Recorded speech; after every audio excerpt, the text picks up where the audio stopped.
Did you ever put pictures of yourself undressed in his girlfriend's car? I sent him to him in prison. No letting go. You had him put in jail, according to you, because he violated you. That's you said in the end. Then you sent him nude pictures of yourself. What are you, Coco? Jay Whiz. Your Honor. Keep going, Mr. Ware. You're getting to look better. Carol Sewell is suing former boyfriend, 29-year-old James Ware, for keying her car and ripping a gold chain from her neck. James is countersuing for damage to his car and harassment. Order. All rise.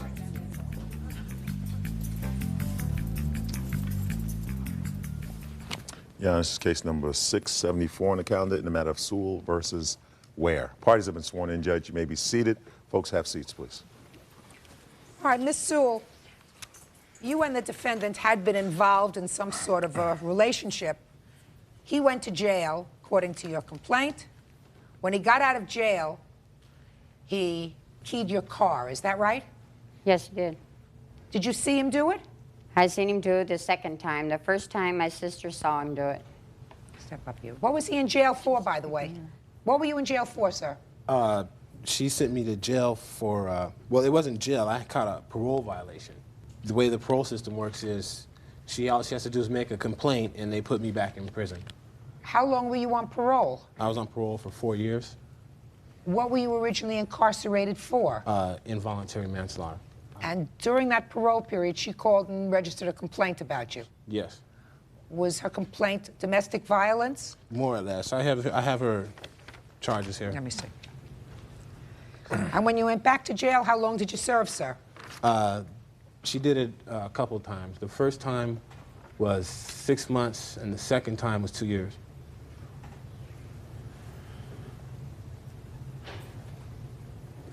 You did 6 months, but that wasn't on a parole violation. Well, yeah, it was on a parole violation that I did a 6-month violation because she said that I had stole her gold chains, and she's done this a couple of times.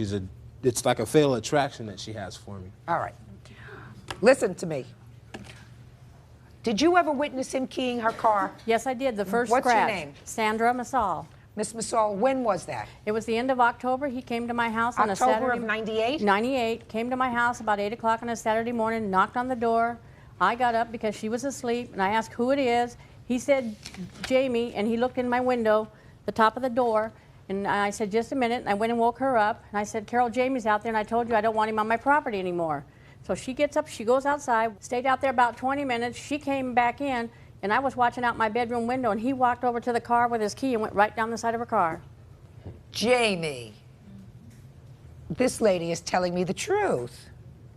When did you get out of jail? I got out of jail August 29th, 1998. 8/29. So a month later, you were at her house. No, I live with my fiance. No. A month later, you went to her house. No, I didn't. You mean to tell me she's lying when she says you even came to the house to talk to her? Very true. In October? I haven't been allowed at her house, Your Honor, for That never a stopped couple before. years. Jamie. You have to be careful, because then I won't believe anything that you tell me. Now, tell me about the gold chains. Well, You say you have the receipts for the gold chains. She says you ripped them off her neck. yes, Your Honor. She's made malicious stories up on several occasions. Well, I understand that. Your defense is not that it didn't happen. You said they're my chains, and I have the receipts for them. Yeah, here's the receipt. All right, so there you go. Let me see the receipt, please. Sure. I'm unsure of what chain she's talking about. Just a minute. Jamie. Jewelry. Where'd you get this from? This was... Where'd you get this from, Jamie? Grand Discount Store. No, where did you get it from in order to bring it to court today? This was part of my parole package. These were the letters that she had sent. This was stuff that I'd saved while I was incarcerated. Where did you get this receipt from? Where did I buy the chain, Your Honor? This Grand Discount. Jamie, we're going to go over this one more time. Otherwise, I'm going to send you outside, give you a copy of my first book. You know what the title is? What is it, Your Honor? Tell him, Bird. Don't pee on my leg and tell me it's raining. So I'm going to ask you again, Jamie. Where did you get this piece of paper with the date 11/4/96? Okay, that goes with the copy of the report that I handed you. She said that I had sold her chain in '96. I'm unsure of what chain she's talking about. She's talking about the one you ripped off her neck. Well, see, she said that I had stole. Oh, I don't know. Oh, okay. I'm sorry. She said, I don't know, Your Honor. Well, tell me about how he ripped this gold chain off your neck. I bought them gold chains at the grand discount over there by my job, 2 years, a year while he was locked up. When did he rip them off your neck is what I want to know. November 12th, 1998, at my job, when he brought the hatchet up to my job, which is on the police report that I have, charging him with a felony of robbery. Okay.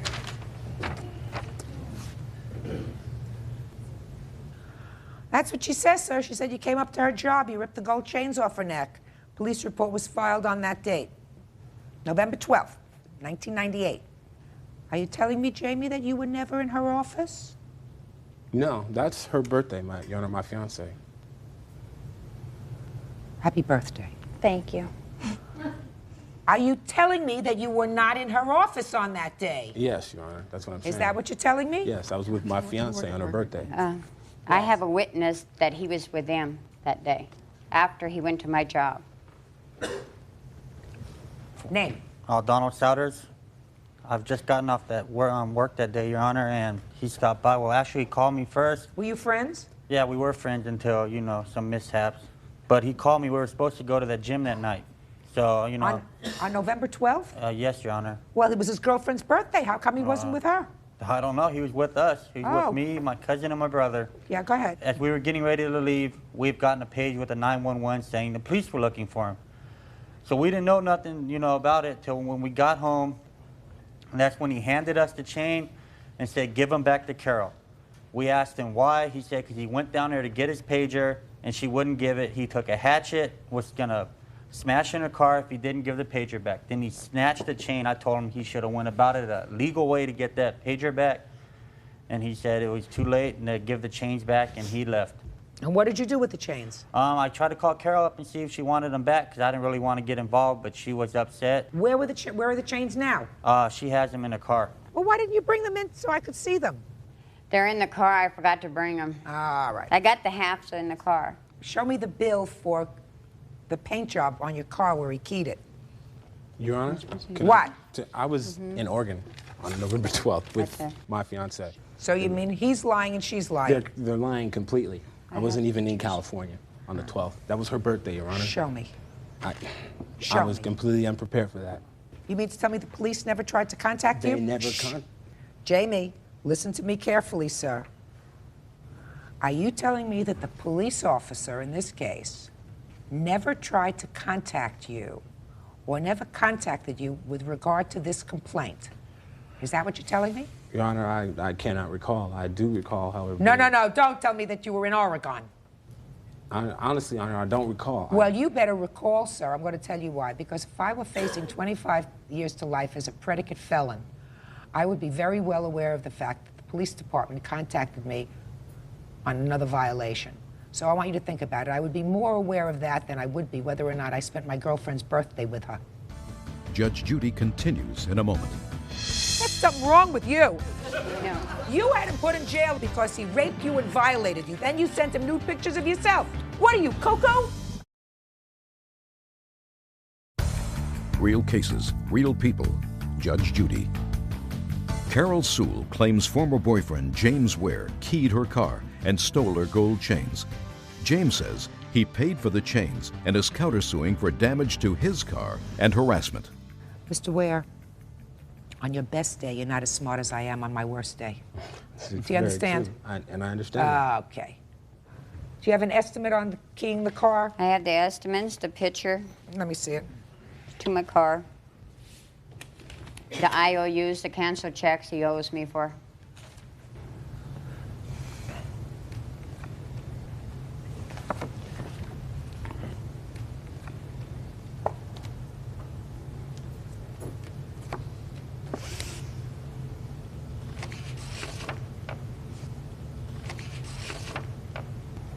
All right, the lowest estimate is $1,200. Now, you have a counterclaim. Yes. You say she keyed your car. Yes, she did. And she's been harassing you. Yes, she has. Okay, let me hear, Mr. Ware. Well, she did key my car, all right? She drives by my house yelling out malicious statements. She calls my phone and hangs up. She calls your phone and hangs up. How do you know it's her? Well, because when my mother answers, she won't say anything, and if I say hello, she'll respond. Just a minute. So when you answer the phone, she talks. Yes. Okay, well, that's not a hang-up. When everybody else answers, she hangs up. So how do you know it's her? Because she might have to call several times before I answer. Okay. What's next? She threw new pictures of herself in my fiance's car. Let me see.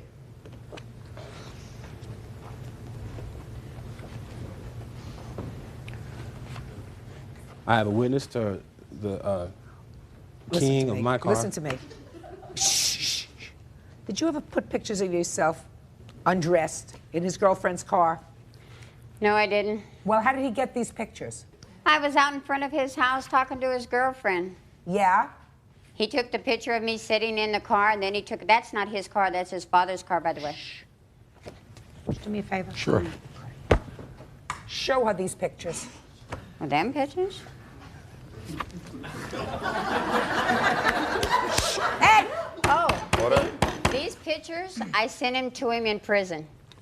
That's how he got the pictures. You're allowed to send new pictures to prison. Just a second. When did you send them? It was when he was in Avenal. That's when you had him put in jail? Yeah, when I put him in jail. There's something wrong with you. I know. You had him put in jail, according to you, because he raped you and violated you. That's you said, and then you sent him nude pictures of yourself. Your Honor. What are you, Coco? Gee whiz. I just changed my mind. What a nut. Do you understand what I'm talking about? I understand what you're talking about. I've told her. Keep going, Mr. Ware. You're getting to look better and better to me. Hey, Order. quiet. Or I'll clear the courtroom. Now you understand. She drives by my house. There's pictures of her yelling at my fiance, harassing her, Your Honor. I suggest you move, Mr. Ware. You have I not did, been. Your Honor. I was living with her, and she was driving by, harassing her, and she called my house. You know, it's just nice that it's finally recognized. It was 2 years of my life, Your Honor, that I spent in prison because of the things she does. Here's letters that I just like to submit. Yeah, but you went up to her office and you took your gold chains back. You know, I try to get to the truth, sir. I try to get to the truth. If you tell me the truth all the time, I'll listen to you. But you got to tell me the truth all the time, sir. She knows, Your Honor, she knows a lot of it. I can't even say it. It really hurts me to say things like this. Just a second. He witnessed the keying of my car. Those pictures were taken just this Sunday. Gary, he was out there. He saw her drive up. She was yelling. She was upping up her lawsuit to $2,000. Step up here, sir. Judge Judy continues in a moment. Well, you better see to it that she gets some psychiatric help, madam. What? She's nuts. I'm afraid She's of nuts. him. Yeah. Your sister. Yeah. Right. Closed captioning, sponsored in part by Real Cases, Real People, Judge Judy. Carol Sewell is suing former boyfriend James Ware for keying her car and ripping gold chains from her neck.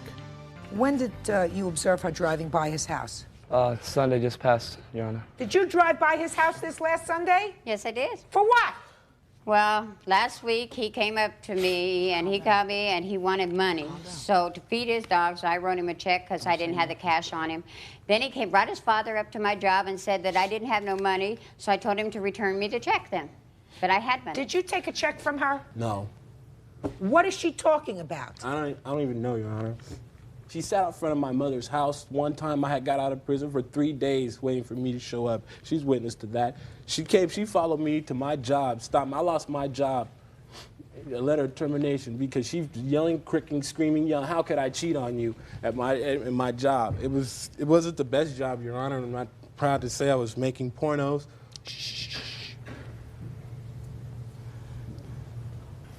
Something is wrong with you, madam. You better go to see a psychiatrist. For You what? better go see a psychiatrist. For what? Because you can't leave him alone. Leave him alone. I work 13 hours a day. I don't have time to be bothered. Listen to me. You can't leave him alone. You want to know why I know that that's true? Because no person in their right mind who says somebody violated them the way you say he violated you would turn around and send nude pictures of themselves to prison. That was 2 years ago. I don't care. You had him sent to jail. I did. For sexually violating you. And then you turn around and send him nude pictures of yourself? There's something wrong with you. Big time. Big time. Are you a friend of hers? No, I'm her sister. Well, you better see to it that she gets some psychiatric help, madam. We try. What? We tell her. Well, She don't stand up listen. here. Stand up here. You tell her? Yeah, she don't listen, and then he's just as bad as she is. He does the same thing to her. Just a second. He may. Yeah. He may. She's your sister. She's coming here and telling me she filed a complaint. She said she had him sent to jail. Mm-hmm. She had him sent to jail for raping and violating her. That's true. Right? Yeah. And then, when he's in jail for violating her, she sends him provocative pictures. And when I asked her why, she said, because you're allowed to send nude pictures to people in jail. Right? She's nuts. I'm afraid She's nuts. of him. Yeah, Your sister. yeah. Right. I'm Listen to me. afraid of him. That's what I am. You're afraid of him. I'm People afraid are of afraid. him. Don't do this, madam. People are afraid. Believe Don't me, do that. it's out of fear. He's threatened to kill me before, and I'm afraid. Then you shouldn't go by his house. You shouldn't go by his house for anything. Nothing. Who saw her key his car? Step. I don't believe the fiance. She was about to lie about a birthday, so I'm not listening to her. Who are you? His neighbor. His neighbor. Yes, ma'am. Your name? Antonio Elizarraz. Last name? Elizarraz. That's a hard one. Antonio, right? Yes. Tell me what you saw her do, if anything, to his car. My window's right here, like right in back, and I seen like around 11:15 When was this? on the 8th of Monday, March. On the 8th of March of this year. Yes, ma'am. Go ahead. And her and another young man got off her car, and started hitting his car with a bat and breaking the windows and everything like that. You saw that? Yes, ma'am. Here's a police report I don't know. Let what me you're see. talking about. and the estimate to the car. I never got out of my car. Sir, are you positive it was her? Yes, ma'am. How do you know it was her? Because she drives a purple Thunderbird. And it was the purple Thunderbird. And almost every day she passes with her lights off, going down, up and down the streets. How do you know that? Because it's her. She works in Burger King. And you've seen it? I always go to Burger King. I see her every day. Judge Judy continues in a moment.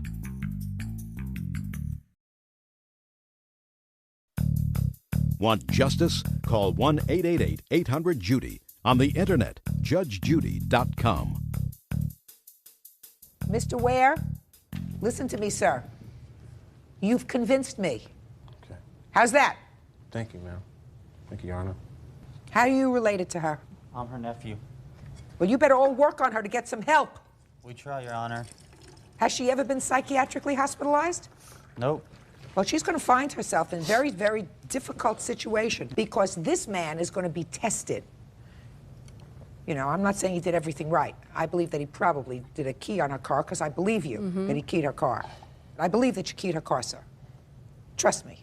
I believe that she's telling me the truth because she has told me that her sister's crazy. Why would she tell me that her sister's crazy and lie about you? Do you understand? Yes, sir. All right. So I believe you keyed her car, and the estimate for the car is $1,200, right? Now, I also believe that she's made your life a holy hell. I don't believe that you're mentally unbalanced, but I believe that she's mentally unbalanced. The last 2 years that you did in prison, was that violation based solely on her complaint? She said I stole her gold chains, threatened harassing her. She said I sodomized her. There's, what, 5 complaints? Sodomized her. Okay. Forget about your gold chains. They're in the car. He keyed your car. To fix your car is $1,200.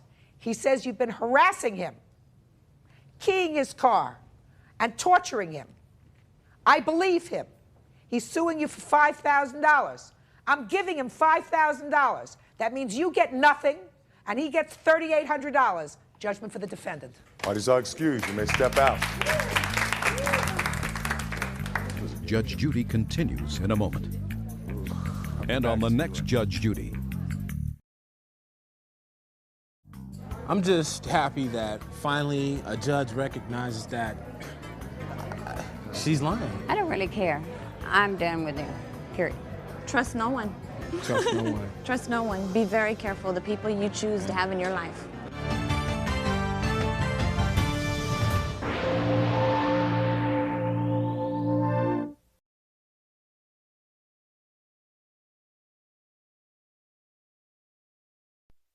And a grown man who drives a car and who drives a plane ought to know that when the needle goes to empty, you gotta get gas. Flying on empty. I understand from here, from your papers, that you have footage of you landing on the freeway? Yes, Your Honor. I'm dying to see that.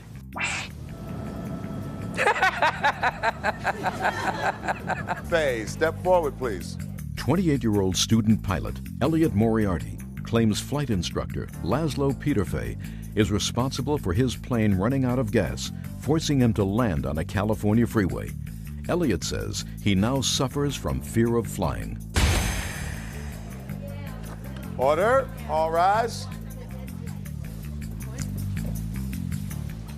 Yeah, this is case number 648 on the calendar in the matter of Moriarty versus Peter Fay. Parties have been sworn in, Judge. You may be seated. Gentlemen, have seats, please. Mr. Moriarty, I really, after all these years on the bench, thought that I had seen everything till I read your complaint. You were taking flying lessons. Yes, Your Honor. From him. Yes, Your Honor. How long did you take flying lessons from him? I believe it was approximately 3 months. Had you taken flying lessons from anyone else? Not flying lessons, but a thrill ride at Torrance Airport. What? A thrill ride. Thrill ride? Right. What do you do for a living, sir? I'm an assistant manager. What kind of company? A restaurant. You get to the restaurant by driving your car? Bike. You don't have a car? No, Your Honor. How old are you? 28 now. So you were taking flying lessons, and then there came a time when you were flying solo, is that right? Yes, Your Honor. And you ran out of gas. Yes, Your Honor. And you landed on a freeway. Yes, Your Honor. And you're suing him. Yes, Your Honor. Now you can explain that to me. The explanation is this, Your Honor, that upon my entire training, I was never trained or taught on how to fuel an airplane. It's not like a car. I've asked him one time before, how do you fuel up? He told me, don't worry about it now, I'll show you later. Fuel up. Now, what do you have to do to fuel up? When you're driving a car, you pull into either one of two lanes. Either it says full service, the one that I like, or self-service, the one that I don't understand at all. And then you get out, and I've seen people, they open up the thing, and they put the thing in the thing, and you fill up your car with gas. I understand. Does it work the same way with a plane? No, Your Honor. Do you put the gas in the plane? No, Your Honor. So somebody else puts the gas in a plane? Yes, Your Honor. So you go to a plane gasoline station. No, what happens is, I guess you call somebody, either a frequency or by phone, Yes. and I was never included in... Shh. You don't want me to think you're stupid, do you? So just answer my question. Periodically, a plane needs gasoline because it doesn't fly on dreams. Right. Now, is there a gauge in the plane Yeah. that it says fuel? Yes, there is, Your Honor. And it has a little stick? Because I know about that stick. With the cars today, they even talk to you. You're out of gas, you're out of gas. But I assume that they don't have that in planes. They have a gauge. You do know how to look at the gauge. Yes, Your Honor. And when it starts to get on empty, Well, I then can give you the then explanation. you'd say to yourself, I think I need gas. Well, here it is, Your Honor. Upon my solo cross country, I have to perform a dual cross country. Throughout that dual cross country, we did not fuel up at Santa Barbara or Santa Ynez, which... So just a second. You went together Yes. on a dual cross country Beforehand. before you went solo. Yes, Your Honor. And during that trip, you didn't fuel. No, Your Honor. We fueled up at Van Nuys, and when I made my flight plan, I put 4.5 hours, which is a direct reflection of a full tank for the type of aircraft I was flying. Now, his job as an instructor is to review my flight plan and to make sure there's no mistakes on it whatsoever. Upon his evaluation of my reviewing my flight plan, he just, I don't know, totally missed it. And we together went down, did a check, checked the airplane. I checked the fuel on the wings to make sure that it corresponds with the amount of fuel on the needle, which was approximately, if I remember correctly, about 2/3. I told him what it was in there. It was fine with him. So I'm the student, and he's the instructor, if it's fine with him, I felt, okay, then his judgment is correct. Before I got in a plane, there'd be a full tank of gas, that's for sure. I mean, if I were ever stupid enough to get in a plane unless I had to go someplace. Right, but he was totally aware of how much fuel I had. He didn't say anything about it. You have no responsibility for this. I understand from here, from your papers, that you have footage of you landing on the freeway? Yes, Your Honor. I'm dying to see that.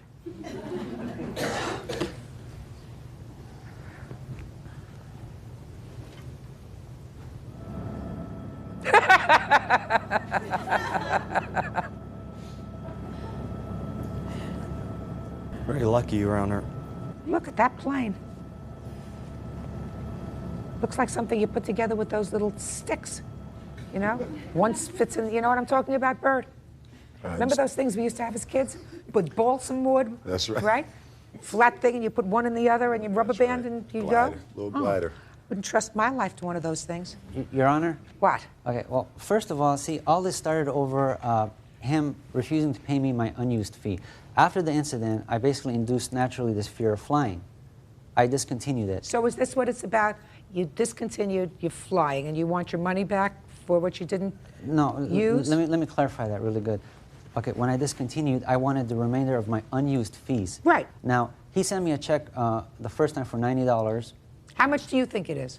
$147. And $147. yes, Your Honor. All right. So why are you suing him for $3,100? That's what I would like to get into. This basically escalated up to this point because when he decided to keep my money as if that wasn't enough experience for me, it made me rethink everything over again. And this is what I concluded that, okay, I ran out of fuel, I landed on the freeway. Okay, whose fault is it? Was it really my fault or was it his fault?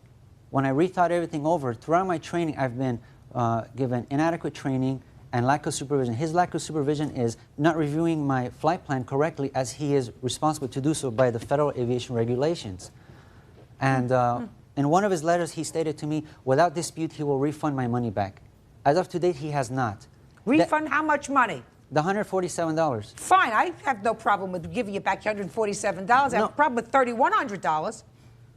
Well, if I can establish... If you don't like, sir, the kind of instruction that you're getting from a pilot, then you say, I'm not satisfied with the quality of the training that you're giving me. What you're saying to me is a 28-year-old man who lands his plane on a freeway and walks away without a scratch, instead of getting down on the floor and thanking God that you landed on the freeway, decided to sue somebody. That's America. No, Your Honor. That's America. Not only decide to sue him for the remainder of your outstanding fees that you had already prepaid, that even I could understand, but sue him for everything else because we're a country of a lot of navel gazers. You know, you sit down here and say, now let me see, $147, but I really think that he gave me a fear of flying, and he didn't train me right all the 3 months I was a student, and you had a lot of time to think about it. You're lucky you weren't thinking about it with all of your appendages in casts. It would be ridiculous. Judge Judy continues in a moment. When you wrote him the letter, you should have said, here's the check for $147. I'm very sorry you're not using my services anymore. Goodbye and good luck. And next time, try an airport. And later today, You used her library card and you took out 23 books. And then she starts getting billed for $1,000 because you didn't return the books. Baloney. real cases, real people. Judge Judy. Elliot Moriarty says his flight instructor, Laszlo Peterfey, is responsible for his plane running out of gas, forcing him to land on a California freeway. Laszlo is countersuing for loss of work. Now, let's get to your ridiculous counterclaim. You want to tell me about it, or you just want to say, I'm sorry, I'm withdrawing it? Actually, no, ma'am. All right, so now I'm ready for you. The counterclaim is I wrote Mr. Moriarty a letter stating that I don't want to dispute the $147. And several days after this, I got a letter from the FAA. And based on the information that Mr. Moriarty provided the FAA, they wrote me a letter saying that if I don't respond within 10 days, my pilot certificates will be suspended. Mm-hmm. My livelihood is flying. So this jeopardized my career. But they did not remove your Well, certification. I had to go for a re-examination. Just a second. You had a hearing and had to go for a recertification. Is that right? Now, what you're suggesting, sir, is that he does not have the right to complain about what he believes is inadequate training to the appropriate authority, which in this case was the FAA. Well, the First Amendment to the Constitution says you can complain to anybody about anybody else as long as you are not doing it out of malice. And I believe that even though he's wrong, he believes, after looking at his belly button for a long time, that you didn't give him adequate training, because if you had given him adequate training, he wouldn't have taken off in a plane that didn't have a full tank of gas. Well, I can prove that I gave him adequate training. Listen to me. He says he showed you the flight plan when he was going solo, that there was 3/4 of a tank of gas there, and he says he landed on the freeway. All right? So he said he didn't get adequate training. He's allowed to complain to you. I am not going to give him $3,100 that he's asking for, because as far as I'm concerned, he's a grown man, and a grown man who drives a car and who drives a plane ought to know that when the needle goes to empty, you got to get gas. So I'm going to give him his $147, and I tell you, sir, that it would have been wiser for you, instead of responding to him and saying to him, I will not dispute your $147, when you wrote him the letter, should have sent him a check. Should have said, here's the check for $147. I'm very sorry you're not using my services anymore. Goodbye and good luck. And next time, try an airport. Your Honor. Your Honor, I have a witness here who is a certified flying instructor. He also has an airline transport pilot rating.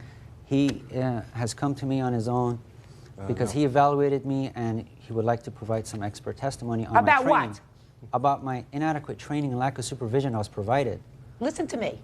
Do you tap dance? No, Your Honor.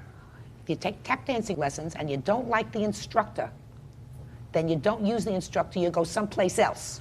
Your Honor, but when I'm the student, how do I know if I'm being provided with good training? You mean or not? you had to land on the freeway to figure out that you weren't getting good training? Come on. No, wake up, start taking some response. I mean, you have to laugh at this. No, Your Honor. Do you have to laugh at this? Yeah, there's some things that are missing now. There are things that are missing there. There One are thing holes that in are my missing are training. your eyes. Just a second. One thing that are missing are your eyes. If you're a big enough boy to get behind the wheel of a plane and you're riding along and it starts to turn on empty, what you do is you pick up a phone and you say, help.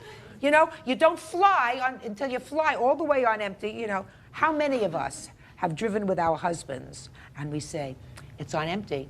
Don't tell me it's on empty. I have plenty of gas. But Your Honor, there's Right? clear violations here. I suggest you stay on your bike. Judge me for the plaintiff for the amount of $147. Counterclaim. Parties are excused. You may step out. There's two things I knew. I knew at what age I was going to die, and I knew how I was going to die. He flew over 10 airports where he had a chance to fuel. I also told him to fuel during the flight. He reminded me about refueling in Santa Barbara. Before I left on my solo, he reminded me again to refuel in Santa Barbara. Duh. I don't know. I mean, there's basically pirates in the sea. I never met a pirate in the sky before. And now the next case. All parties on Besesden versus Barajas Beckley. Step forward, please. 22-year-old newspaper reporter Victoria Bessedin claims 21-year-olds Rosie Barajas and Minta Beckley used her library card to check out 23 books. They didn't return them, leaving Victoria with a $1,000 library fine. Miss Bessedin, did you go to college? I just finished. Where did you go to college? Cal State University, San Bernardino. And you ladies go to school? Not right now. Well, you did a while ago, is Yeah. that right? Mhm. Where were you going to school? San Bernardino Valley College. And you? San Bernardino Valley College. For some reason, these two ladies wanted to use your library. Yes. In your school. Yes. And you could take books out. Take your hands out of your pockets. And you could take books out of your library. These young ladies said, could we take some books out on your card? You said, okay. That is not what happened. Fine, tell me what happened. Okay, we had a report to do for a class. What happened was that we were all friends at the time. She knew we had a report to do. She offered her library card because we could not find the books in our library. she offered for us to use her library card. So that's come close. She offered or you asked, whatever it was, it doesn't make any difference. You used her library card and you took out 23 books. And then she starts getting billed for $1,000 because you didn't return the books. We did return books. Judge Judy continues in a moment. I can understand maybe one book turning up missing, but for all 23 books to turn up missing, there lacks statistical probability for that. You know, you're looking at me smiling like an idiot. You know that. Closed captioning, sponsored in part by Real Cases, Real People, Judge Judy. Victoria Bessedin loaned her library card to Rosie Barajas and Minta Beckley. They checked out 23 books and didn't return them. Victoria wants her $1,000 library fine paid. Tell me how you returned the books. What happened was the books had not been turned in. She was notified. She called me. I think the books had been due like 3 days before. I remember that I had not turned in the books. Called her, and it was during the evening. We did not turn in the books that same day that she called me, but we did go the next day to turn them in. I had called her to tell her that if she wanted me to take the books to her, she can turn them in. She said, why should she do that? You used the books. Because why should she carry back 23 books to the library that you used? I just said if she wanted to turn them in, or does she want me to turn them in. So you didn't turn them in for 3 days. Is that right? Yeah, it was, well, 4 days because it was the next day. Now, when you turned them in, where did you turn them in? Into a box. A drop box. Baloney. You want me to tell you why it's baloney? Because I can understand maybe one book turning up missing, maybe 2 books turning up missing. But for all 23 books to turn up missing, there lacks statistical probability for that if you return the books. So you didn't return the books. We did return the books. Even if you say you returned the books, this bill is your responsibility, not hers. She didn't take them out. She didn't use them. She didn't return them late. You did. Why should she have to pay? It was her library card. What? And we did Just a turn second. Say that one more time for me. One more time, because it's her library card? And we did turn in the books. It's not our fault that the library does say that we did not turn the books in. I just said to you, I'm assuming, for the purpose of this, that you did return the books, which you did not. But assuming that you did, and assuming that the library lost them, but she not only received a bill for them, but according to you, you couldn't get your diploma. Is that right? Yes. Is that right? Why should she suffer because of the fact that you took out these books? Did you report from them? You used them? You did not act responsibly in not returning them on time? You know, you're looking at me smiling like an idiot. You know that. How much did this cost you in the library? $1,000.70, Your Honor. And that's just for the cost of the books, replacing them, and the overdue fees. I'm not asking for anything more. I had to go to college an extra term. I'm not asking to get that money refunded. I want to tell you something. If you did, I might have given it to you because I know what happens. Exactly. Let me see the letters from the library. Yes. Fools. That's the original one. That's the current one. Two fools. Why wouldn't we have to?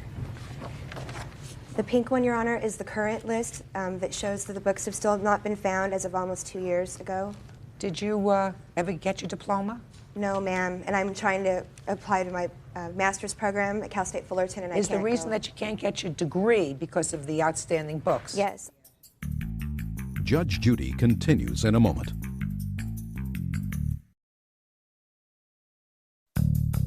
Want justice? Call 1-888-800-JUDY. On the internet, judgejudy.com. When she told you that she was having this problem, what did you say to her? We had agreed to go to the library together to talk about this twice. She would always change the date. Why didn't you just go to the library? I did go to the library once. And what happened? And they told me that I needed to know exactly the books, and I had no way of contacting her to know what, because they needed to know the titles of the books so they can look for them. How would she know the titles? You used the books. Well, how would I know them? There are 23 books. I know what they were about, but I didn't know the title. How would she know the titles if you took out the books? You had them. Because they were under her library card, so it would show up on there what books were checked out.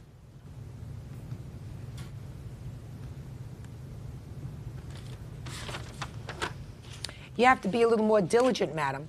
I know that you have a very busy schedule here. I can see that you have a very busy schedule, but you have to be more diligent. Judgment for the plaintiff in the amount of $1,000.70. That's all. Parties are excused. You may step out. Judge Judy continues in a moment. And on the next Judge Judy. You're welcome. I don't think it's fair we turned in the books. It's not our fault that the library does not have them. I don't feel I was taken advantage of, but I just wanted justice to be done. We were all friends. Why would we do that to her? I'm just really happy that this finally got resolved in a peaceful manner because I certainly don't want to be anyone's enemy. I just wanted to take care of this.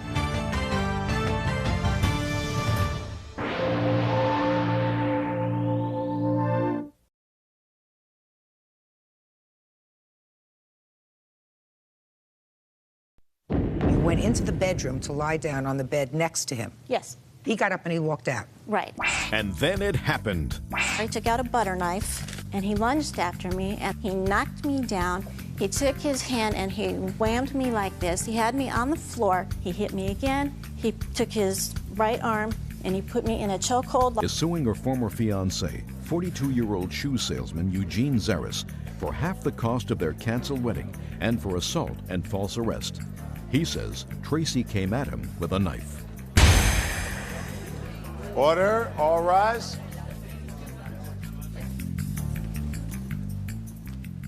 Your Honor, this is case number 658 on the calendar in the matter of Titus versus Zaris. Parties have been sworn in, Judge. You may be seated. Ma'am, have a seat, please. Ms. Titus, you are suing the defendant over two things. He was your former fiancé. Yes. You were planning to be married. That didn't happen. You want to be compensated for half of the amount that you spent towards planning the wedding. Correct. And the other part of your lawsuit, which is the main part of your lawsuit, is for having you falsely arrested, which caused you to spend some 3 nights in jail. Yes, ma'am. All right.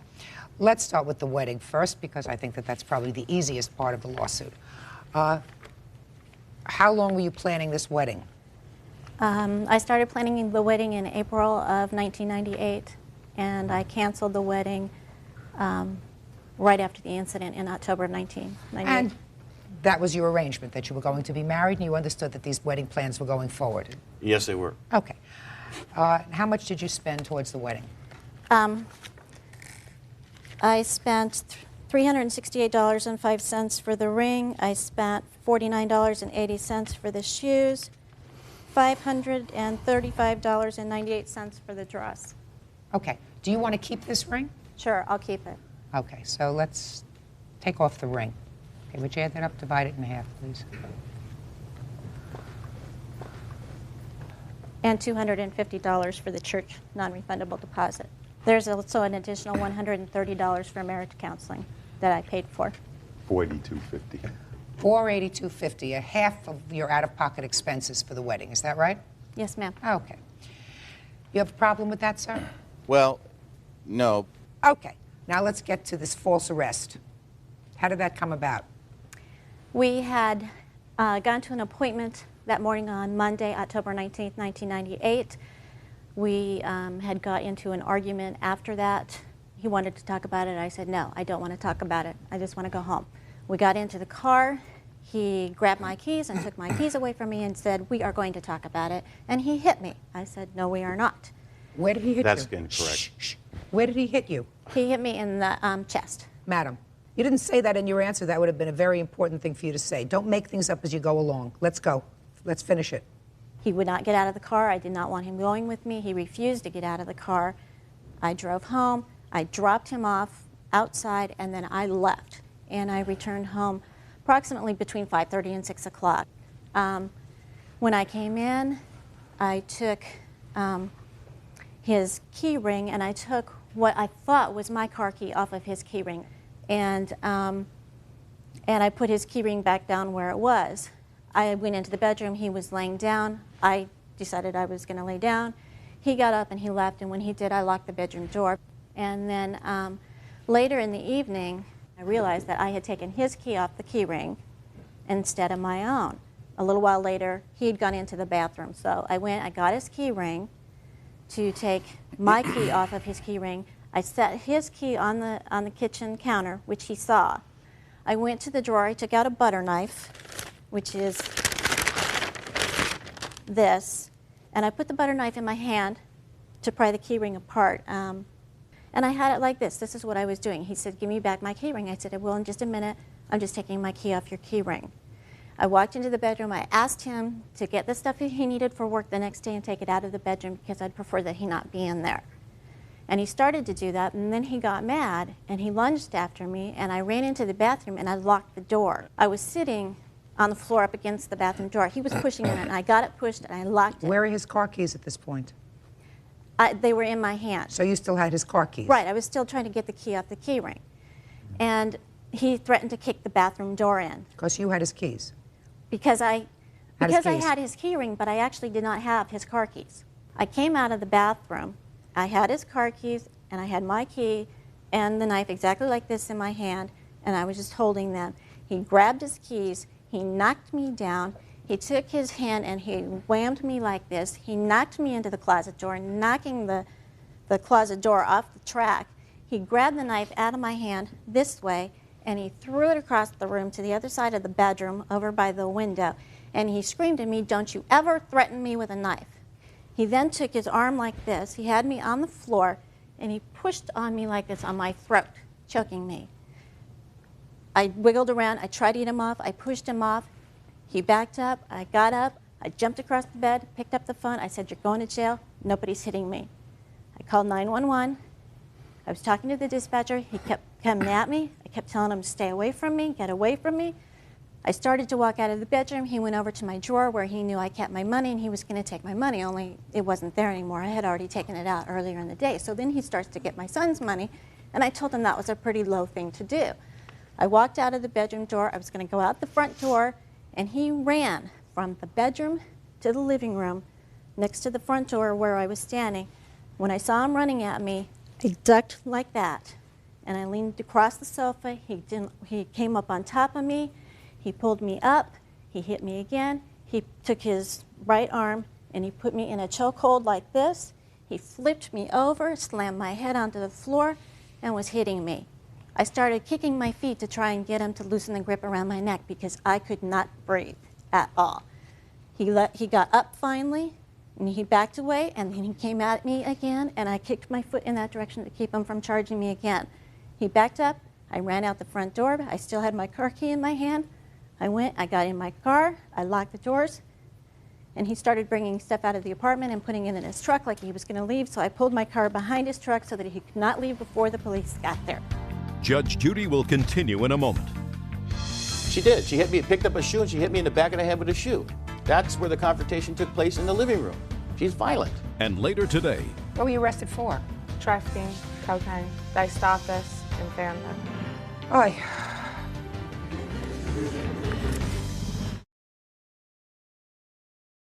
Real cases, real people.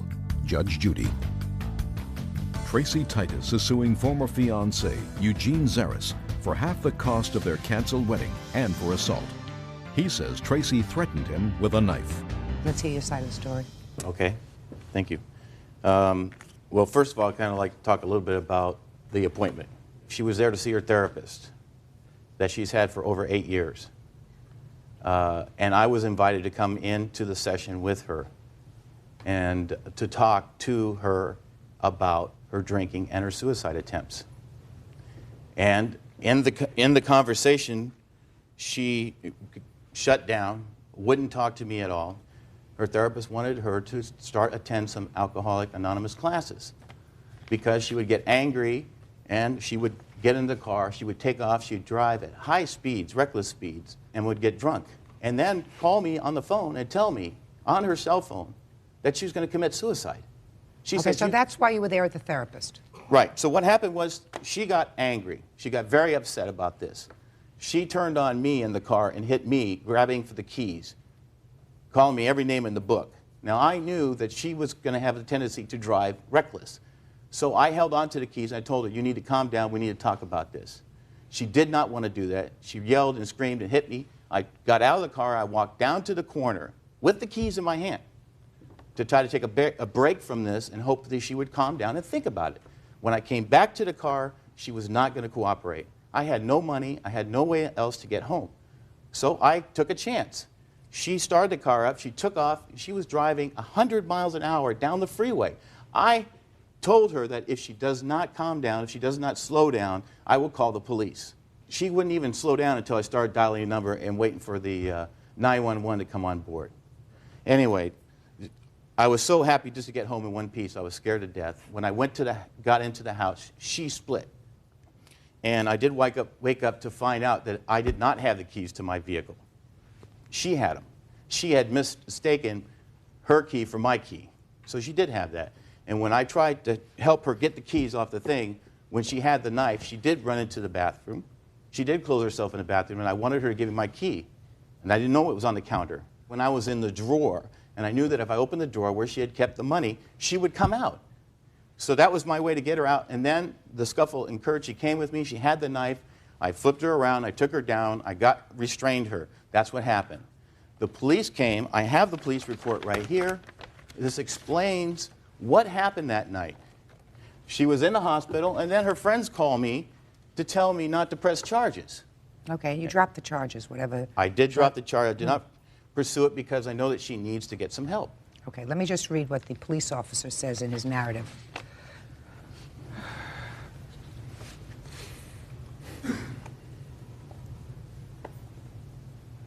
Did she hit you on the back of the head with a shoe? Yep. Why didn't you tell me that? Because it's not true. It is true. It's my turn to talk, okay? I'm not talking to you. She did. She hit me, picked up a shoe, and she hit me in the back of the head with a shoe. That's where the confrontation took place, in the living room.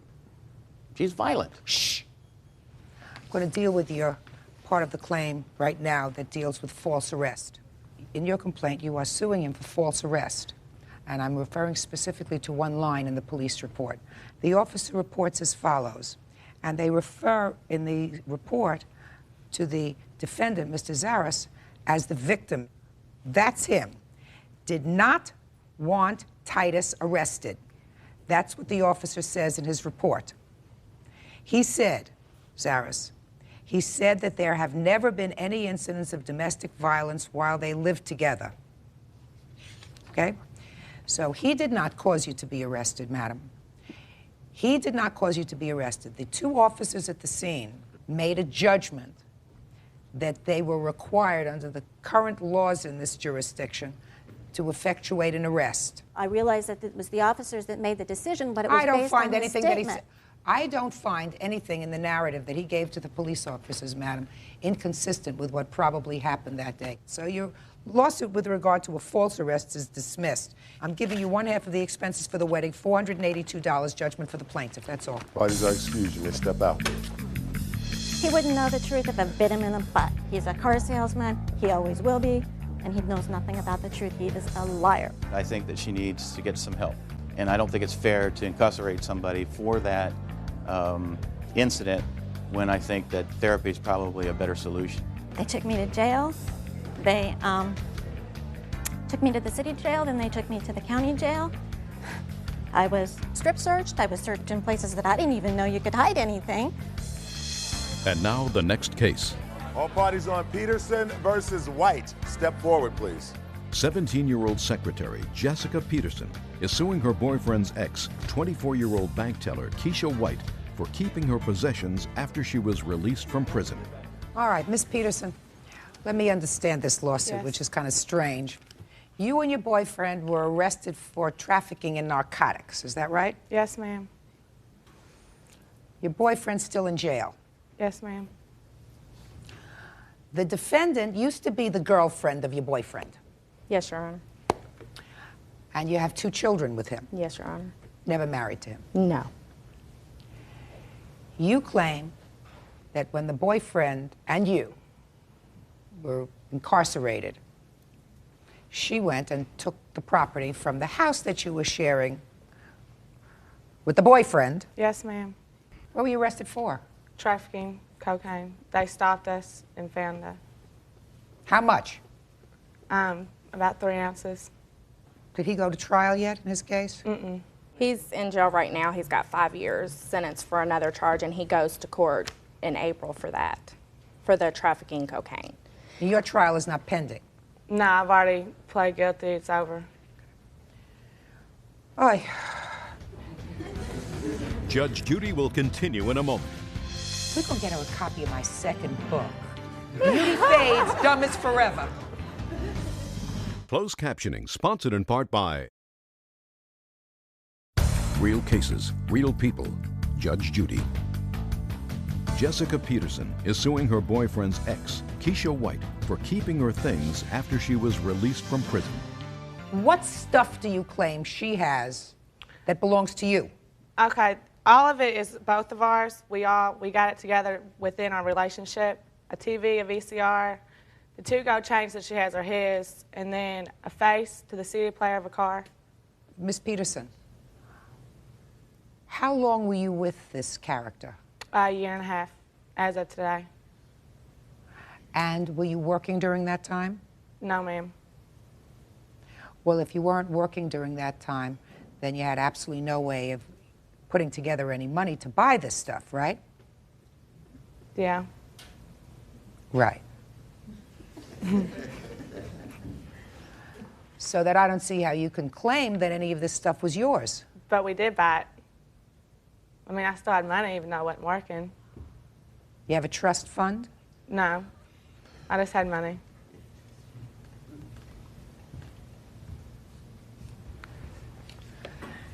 Now, you say you have a release for this stuff? Yes, I have that release that he released to jail to my witness, Troy Osborne. He went and picked it up, and we both went to Thrifty Rental Truck and got the stuff, his stuff.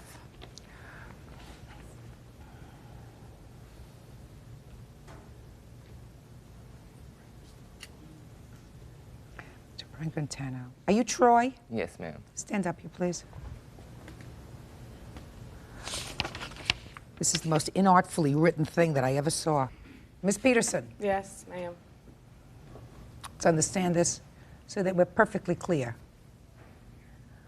I don't like to have to be in a position of turning over property to somebody when I know that that property was purchased with drug money. Do you understand what I'm saying? Yes, ma'am, I understand. But Very good. Very good. Because I don't intend to have anybody who is culpable, that means guilty, profit from drug money. Clearly, you contributed not a sou to this from any legitimate source. But it doesn't give her the right to keep stuff that does not belong to her either. I have Well, his just a two second. children. Just a second. Just a second. Well, so I'm going to respond to you. All right? Maybe Ryan, if he came in here and said, listen, I worked, this is my property, and I want it back, I might listen to him. Maybe he could tell me where he got this money from to buy this stuff, and maybe he can establish that it's his stuff. But as between you and her, she's got 2 kids. She says he's in jail, he's going to do 5 years. What her answer says is, whatever stuff is there that is of any value, she plans to sell to support her children, because he certainly isn't going to pay a penny in child support for the next 5 years. He's supposed to be getting out within the 3 weeks. Miss Peterson, if that's true, if you say that he's going to get out in 3 weeks, I'm just dying to see him. Well, that's why I Let have him- a notarized letter, because he can't come. Well, but you say, listen to me, you say that he's going to be out in 3 weeks. But it's our property, it's not hers. How No, can she it's not keep our ours. stuff? Listen, let me explain something to you. Ours means that you're married to somebody and that whatever property there is joint property. You are not married to him, right? Not yet. Oh, and if you're going to be, that means that, we're going to get her a copy of my second book. Beauty Fades, Dumb as Forever. Miss Peterson, you have no claim as against this property. So she illegally can go get something that's not hers. It's not and illegally. okay. It's not illegal. I have a letter of It's release not with his notarized. signature. Listen to me, It Miss has White. his signature. Miss White, listen to me. You seem to be winning. What are you arguing with her for? Judge Judy will continue in a moment.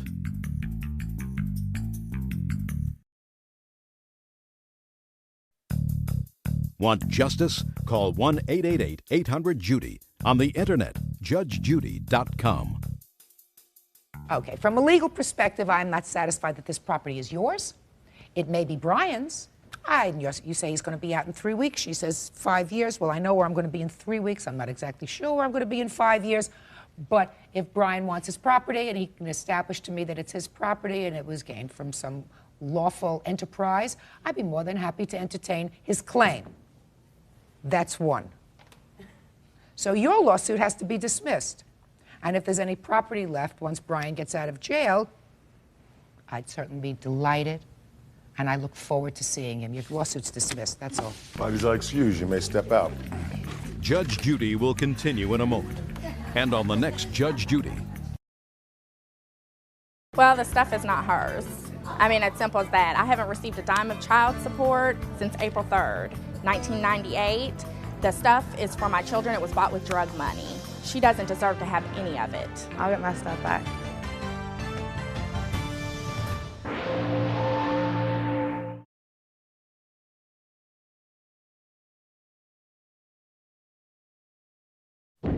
Were you married to the defendant? I was. For how long? 3 years. Are you currently divorced? Yes. Graham versus Graham. But you claim that your former husband slashed your tires. Yes. One of your tires. Yes. He says he wouldn't dream of doing such a thing. I love her. I would not do this to her. Give me. 1997 of December. Your lawsuit isn't for a lot of money, but you claim that your former husband slashed your tires. Yes. He says he wouldn't dream of doing such a thing. When did this happen? February 4th. Tell me about it. He was mad about a ruling in a prior case. What kind of ruling? Paternity. Of a child that was born during your marriage? Sometime after the divorce. There has to be a motive? Because I read your papers. You didn't actually see him slash your tire, is that right? No, I saw him. You saw him bend down? I saw him with a box cutter cutting my tires. Now, that's not what you say, Miss Graham. You say that you saw him bending down and then you saw your tire slashed. Yes. So, I want to go back to see if there was a motive for him to slash the tire. Do you understand? Yes. So there was a paternity case. Yes. Was he adjudicated the father of the child? No, the judge asked him, did he have money to pay for paternity or a blood test, and he said no, he didn't have any money to pay for it. So there was never a blood test on this child? No. Okay, but did he take you to court or did you take him to court? He took me to court. So he wanted to be adjudicated the father of this child? Yes. Okay, you said he was not the father of this child? Yes. Now I understand. And the judge did not order blood tests because he did not have any money? Yes. Okay. Now, how much after this ruling did this incident occur with your tire? A month and a half. Now tell me about it. Okay, when I came from, I drive a school bus, and when I got done, I walked up the parking lot and I saw him bending down. He had a box cutter and he was cutting the tires. He saw me and he took off. Could you see him? Were you on the side of the car where the tire was slashed? Or was the car blocking your view? Where my car was parked, there was no other cars there, so I could see him as I was walking up. Did you actually see a box cutter in his hand? Yes. Did you report this to the police? Yes, I did. Do you have the police report? Yes. Can I see it, please?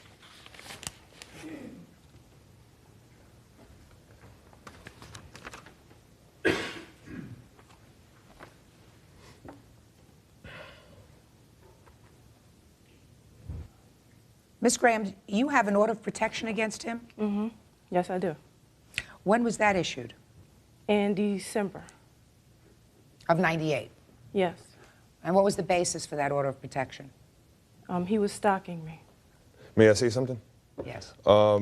This whole business about stalking is totally irrelevant. It wasn't stalking. She had been coming over, and the reason why we have a son together is because she kept coming by. I was invited. I would go and see her. She would come see me. It was ongoing. It's been ongoing. Recently, for the past about year and a half, nothing's gone on. I have not been around her place of work. I do have an affidavit that's signed by me and my hairdresser when I was there all day with him. You know, he had many people ahead of me appointments. I just walked in, so I was actually the one to wait. I have this affidavit right here. He signed it. I signed it. Is that admissible? No. Okay. One thing I'd like to point out here is she says I did this 2 different times. Okay, she says the same offense that she's blaming me for. She said I did it on the 5th. I don't know where she got the 4th, because on here it says the 5th that I did it. And then on this one, just recently, the 22nd she filed it of March, says that I did it the 28th of January. So now I'm kind of questioning, which day was it? Well, I'm going to ask the same question of you, Ms. Graham, because on this police report you gave me, it said date occurred 1/29/99. It occurred February 4th. It's not what I have here. Ms. Graham, are you sure it occurred February 4th? I'm sure. I had got the dates mixed up because I had an accident, and I just kind of wrote it on my calendar wrong, but it was February 4th. Well, you told the police in the police report that it occurred January 29th. When did you report it to the police? As soon as it happened. You mean that day? Yes. Listen to me. January comes before February. Do you understand? You just told me, madam, that the same day that this happened, you reported it to the police, right? So you reported it on January 29th, and it happened January 29th. Then you told me it happened February 4th, right? Yes. So you mean you reported it to the police before it happened? No. Do you understand your problem? Yes. You just told me that you're absolutely positive that it happened February 4th. The police took the report, said date occurrence January 29th. They would have said to you, madam, how could it have occurred on February 4th? We didn't come to February 4th yet. Judge Judy continues in a moment. She kicked a hole through my door, and then she's saying that I'm stalking her. Give me a break, please. And later today, when you travel like we did, like a lot, this is really important for me to say here. Was what you're going to tell me that the CDs were all scratched before you took them? That's correct. When you travel like we Shut did.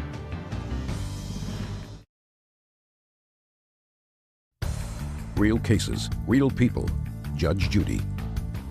Myra Graham is suing ex-husband Carl Vitale for her slashed tires. All right. Judge? What? I would like to be able to, state that this is a case of false defamation. She also destroyed property that belonged to me. She came over to my apartment. She kicked a hole through my door. I mean, it's just ridiculous. And then she's saying that I'm stalking her. Give me a break, please, okay? Because I would not do that. I have better things to do with my time. I love her.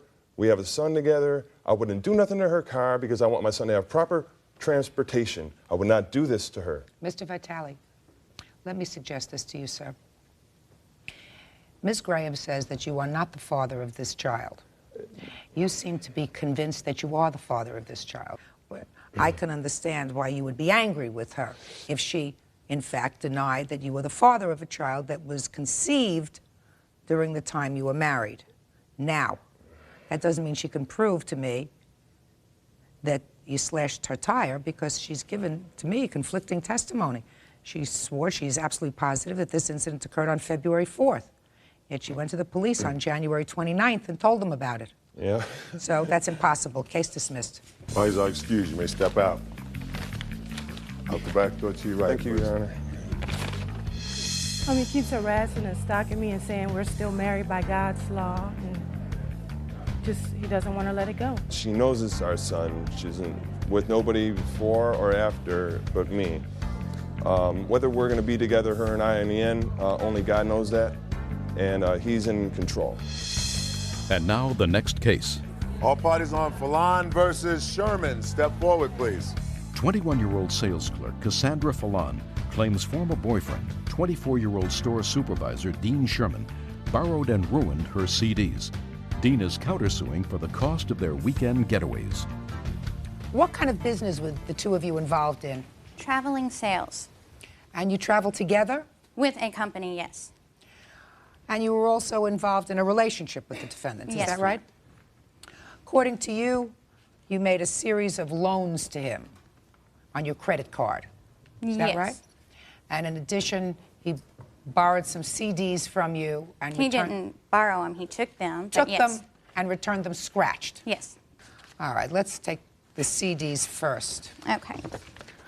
You took these CDs on the road with you to play? Yes, they were with me on the road, and we had gone for a vacation to stay with his parents for a week. And so the first night we were there, we went and played bingo with his mother, had a good time, and she said she goes on Wednesdays also. So we had made plans to go with her on that Wednesday. Well, I'm getting ready to go with her. He tells me, well, he was going out with his friends. So I go play bingo with her. I come back, he's gone, my CDs are gone. The next morning when I got out of the shower, he was gone. He went to his friend's house to pick up my CDs. When you got him back, I got him back, yes. I listened to him. Every single one of them is scratched, skips, don't play. Okay.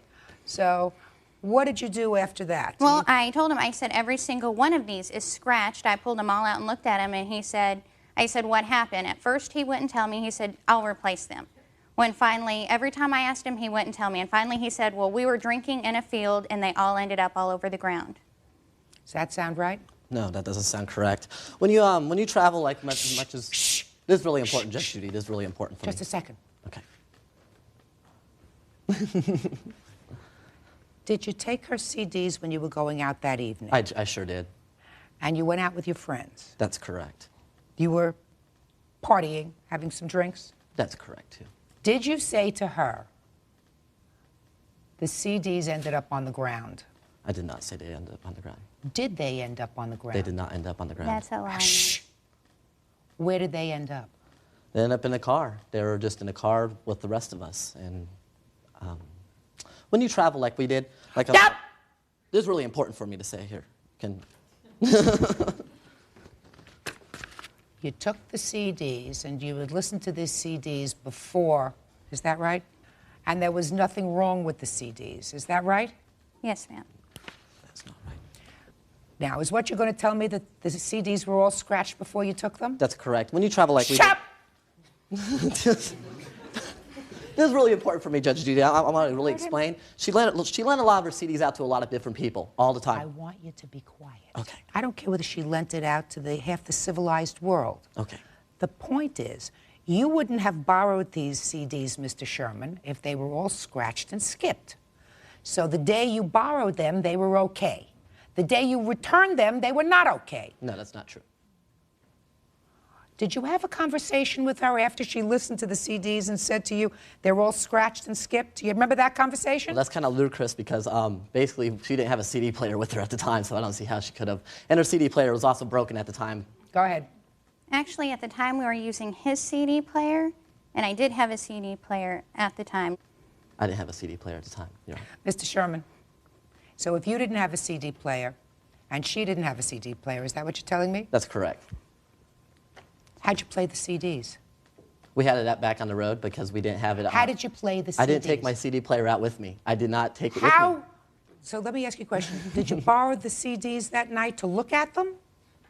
No. I borrowed So you played them? Of course, in a car. On what? In a CD player in a car. Whose car? My friend Laura. Okay. Now, how much are the CDs? Well, there's 31 of them. Well, just give me a figure. $408. Let me have them, please. It actually costs more. If you look on this side here, there's one on the end, and then there's one that I slipped in the center that is a good CD, so you can compare what a damaged and a good CD look like. Your Honor, 75% of those CDs were previously scratched. Then you shouldn't have taken them, sir. Judge Judy continues in a moment. If I had to spend 8 months on the road with you, I think I would deserve every single penny for every moment that I spent over a dinner table with you. Closed captioning, sponsored in part by Real Cases, Real People, Judge Judy. Cassandra Fallon is suing former boyfriend Dean Sherman for ruining her CDs. All right. Court believes that you said you were going to replace them, Mr. Sherman. Now let's get on with the next thing. Tell me about these credit cards.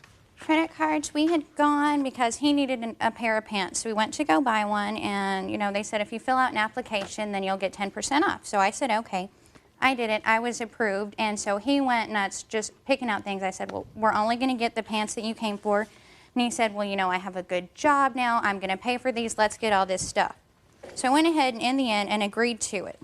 And then about a month later, he wanted to apply for one. He was denied, but then they said that if I co-signed, then he would get approved. So I have the bills from that card and receipts that he signed with his name, and I have it all right here for what was his and what was mine. All right, now, Mr. Sherman, you seem to acknowledge, sir, that you used a credit card, That's that correct. you paid off what was yours on the credit card, and at most you owe her $126.72. To my figures. I have a letter right here from him where he itemizes everything he owes me. Let me see it. And it has a I have one payment here, too, for plan you. to what, when he's going to pay it, and he has paid me $150 towards this, what is not in this lawsuit. That is separate. The $255 is the remaining balance. $254.21. Correct. That sound right to you, sir? It's not so different from the $126.72 that you indicate you will still owe her. Well, I have signatures on my cards right here that I signed too. So I paid off $150 of that. That leaves a balance of $126.72. Now, also, if you look at this piece of paper right here, it also says Cassandra J. Fallon and Dean Fallon. Obviously, my name's not Fallon, and I did sign a Dean Sherman. I have right here a letter. I tried to get the application, and I have more paperwork from when I went back. I called them. They fixed the mistake. They put his last name in there. I mean, I paid for my stuff. I paid for the clothes he's wearing today. I feel that I should be reimbursed for this. I have this letter where... You two deserve each other, let me tell you.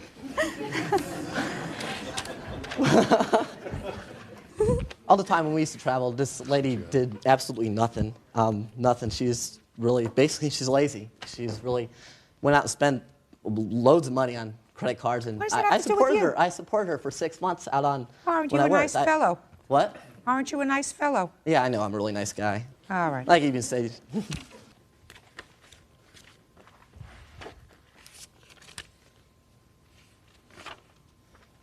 Mr. Sherman, why did you stop paying her? You were paying her for a period Because I was of getting time. harassment, one by her father.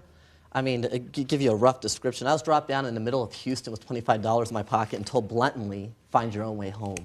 Is that why you stopped paying her, because you got angry with her? No, basically the concept was, it's just, I consulted several people, even a lawyer, and they told me what you signed for is what you deserve and what she deserves. And after the fact, I started getting harassing phone calls. It was just totally ludicrous. But you acknowledge, sir, that you owed her, according to you, $126. So my question is... I owe her $126. Why did you stop paying her? Harassment would have stopped if you paid her. So why'd you stop for? Well, blatantly, like I said, it was all going to be worked out, but it was going to be worked out in a different agreement, and this is like basically the way it was going to be worked out right here. And I was going to sign it and date it and everything else along those lines and make a contract with her to pay this amount, X amount of $126 that I still owe her left. But blatantly, harassing phone calls, it's just so harassment. You're giving me a headache. I got one. All right, let me resolve this counterclaim of yours, which I can resolve in 30 seconds, 20 seconds. You filed a ridiculous counterclaim for $2,000 because you say while you were on the road working, I paid well over the above amount in supporting Jennifer's wishes. This includes 4-star meals, hotels, shopping trips, weekend excursions. I feel she should pay her share. After all, we were only boyfriend and girlfriend. Is that the nature of your complaint? Yeah, it is. When you're on the road, I've been asked numerous times to chip in, and blatantly she even quoted, "Why should I pay anything? You make enough money for both of us." Well, so then there wasn't a loan. That's really not a lie. That's actually the blatant truth. I mean, it's. Shh. Mr. Sherman, I want you to say one whole sentence without the word blatant. Judge Judy continues in a moment.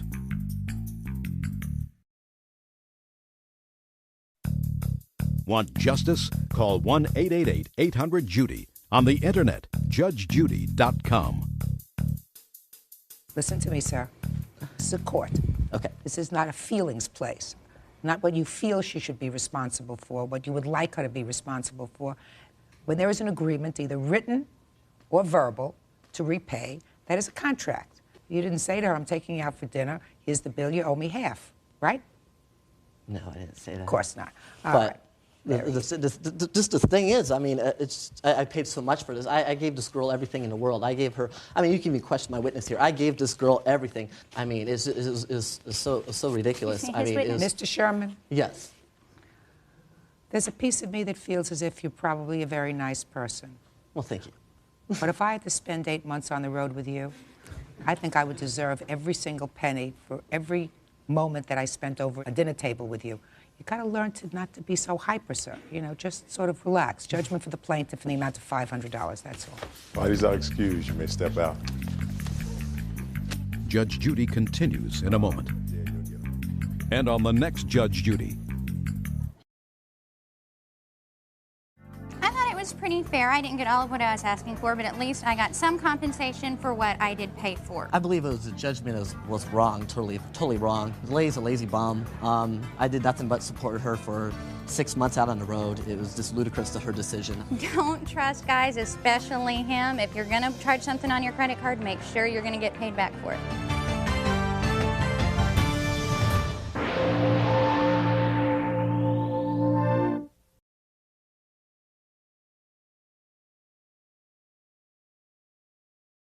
It got pretty ugly there in the end of November. Oh, I had found out that she was seeing someone behind my back at her So work. it got pretty ugly. So she packed her bags. Why should two people who are not married stay in an apartment where they're both going to be miserable? We shouldn't. I'm sorry about that, sir. Listen to me. Get over it. Whether you rent an apartment together, right? Correct. When did you meet? About 6 months prior. So you knew each other 6 months when you decided to sign a lease together. Correct. And how long did it last? Approximately 14 months that we lived together. And your lease was 2 years. Correct. And you left. Right. And you want her to pay her half of the rent for the remainder of the lease. Correct. She says she was more than fair. You moved out in December, is that right? Yes. December what? It was early December. I don't know the exact date. Had you paid the rent for December? Yes, I had. Is that right? Correct. And you had a security deposit on the apartment? Yes. How much was the security deposit that you put in? I don't know the exact amount. I believe it was half. What was the security deposit? $600 is what her half was. And did she leave you with that? Yes, she did. So she paid December's rent. She left you with the security deposit, right? Correct. And how much was the entire rent? The entire rent per month was $1,075. Okay. Which we split each month. Good. So she left you a month to find a new roommate and a month for good measure because you get her $600 back at the end of the lease, right? Well, sort of, kind of. Do me a favor. Yes. Just answer my question. Okay. Sort of, maybe, could have. $600 security deposit. Yes. When you move out, you get back your security deposit as long as you pay the rent and leave the place in good order, right? So now she's really paid you 2 months.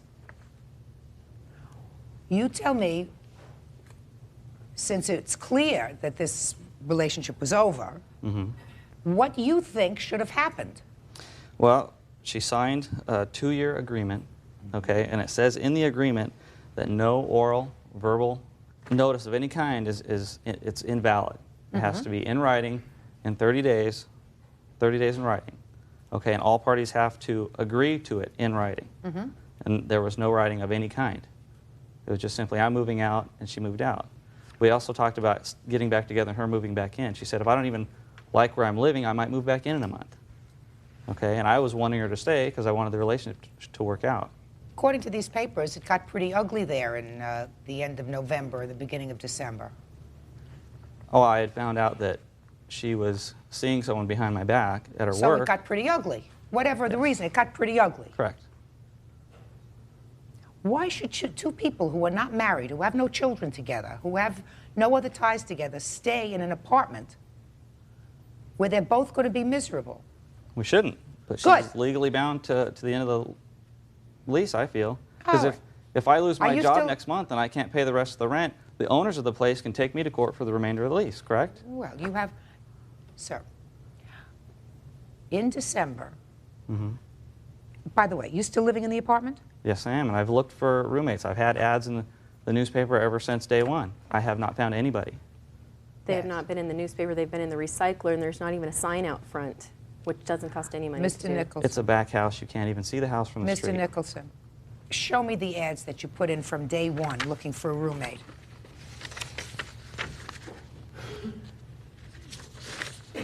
These here are highlighted ads in the recycler. The reason why I did not put them in the newspaper, Because just for one day it was $45, for 2 days it was $65, and for 3 days it was $72. And at which time I also had told her at one point that I only had $40 to get me through 2 weeks. Couldn't even afford it. You indicate here that you offered to help him put ads in the paper. Is that right? I did. When did you tell him that? It was not that long ago. When he said that he wanted to sue me, and I didn't understand why, because I thought that I had done my part. I went over, met with him, trying to find out why he was going to sue me. And I said at that time, I would pay for ads in the local newspaper, and if I needed to, I was just trying to figure out what my part was. So what did he say to you when you offered? He said no. Do you remember having a conversation with her about her assisting in putting ads in the paper? Yes, I do, and that was only after I had mentioned that, hey, taking you to small claims court, and she said, fine, go ahead, see if I care, okay, and then this was only a matter of 2 weeks ago that she had come over and then was being very nice because she was worried about being sued and trying to manipulate me into not suing her by offering these to pay for these ads, which for several weeks prior to that, she didn't want nothing to do with me, not to offer to pay for any ads or anything like that. Let me see the lease on the apartment.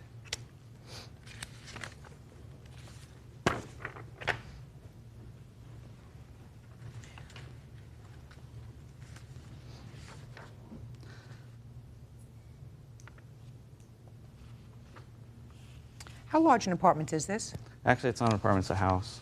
How large a house is it? 2-bedroom house with a 2-car garage. Uh-huh. It's a back house. Have you been to the house since? Just the last time I was there was to visit and speak with him about 2 weeks ago or 3 weeks ago. Anybody else there? No. Why are you only asking for $350 a month rent? Because that's all I feel I can really rent the place for. It's just a room, and I'm not going to allow anybody to use any space in the garage because the garage is full of my tools and equipment, and I don't want no one in there possibly stealing anything of any kind. So I'm just renting a room. I had a roommate in there before, and I only was letting her pay $300. I make good money, and I can afford most of it. When did you have a roommate there before? She had lived with me at an apartment prior for 2 years, and she was in our place together with us for maybe 4 or 5, 6 months at the most. You mean when you were living together? Correct. So how much rent were you each paying? I was still paying the $540, my portion, because I didn't want to get used to relying on someone else paying an additional portion of the rent. Is that right? Yeah, we were splitting half the rent. Yeah. Okay, but I didn't get any utilities of any kind from her because of the other roommate. Yeah, because of Melissa. What utilities? Phone, electrical. You mean Melissa didn't pay her own phone bill? She did have her own phone, but she used mine quite often. Sure, but she used her own phone. And what about the two She of used you? mine quite often, too. Not to mention, she didn't have a car. I drove her everywhere she needed to go. You plan on staying there in the I plan house? on staying there simply for the fact that to move and to come up with first and last and security somewhere else would be a problem for me because financially this is putting me in the hole every month. The reason why, as far as the house goes, the reason why I wanted to rent a house and not an apartment is because I have a lot of tools and equipment on which I do a lot of work on cars and welding and things like that. I wanted a 2-car garage. And we were happy finding a house that had a 2-car garage so I could enjoy my hobbies. Judge Judy will continue in a moment. I'm suspect that not one person answered these ads in the paper. I've had 2 calls. I'm sorry about that, sir. Listen to me. Get over it. And later today, When this was put through the mail slot in your dog jumped up. And when she jumped down, she hurt her back legs. So you're suing her. Correct. real cases, real people. Judge Judy. Robert Nicholson is suing former live-in lover Michelle Shannon for rent he says she owes after she moved out. This relationship clearly didn't work out. There were several alternatives. One alternative was for you to stay together in an acrimonious situation, which is untenable for people who are married and ridiculous for people who are not married. The defendant, as far as I could see, did everything she could to be reasonable. Reasonable was the relationship wasn't working out. She said, I'm going to pay December's rent. I'm not here. You can have the security deposit, which is another half month's rent. I'm being very fair with you. We shouldn't be together. Either make other arrangements for another roommate or tell the landlord that you're going to give the landlord 3 months to find a new tenant, but that you have to leave. You chose not to do that. I did put my ads in the paper. Sir, I can't tell, and quite frankly, I'm suspect that you did not find somebody, that not one person answered these ads in the paper. I've had 2 calls. For a house for $350 a month. I've had 2 calls. Well, I don't know what you said to them, and I don't know whether you're as angry with her, whether you're so angry with her and irritated with her that you say, I'm not going to try to mitigate the damages, but clearly you like staying in that house.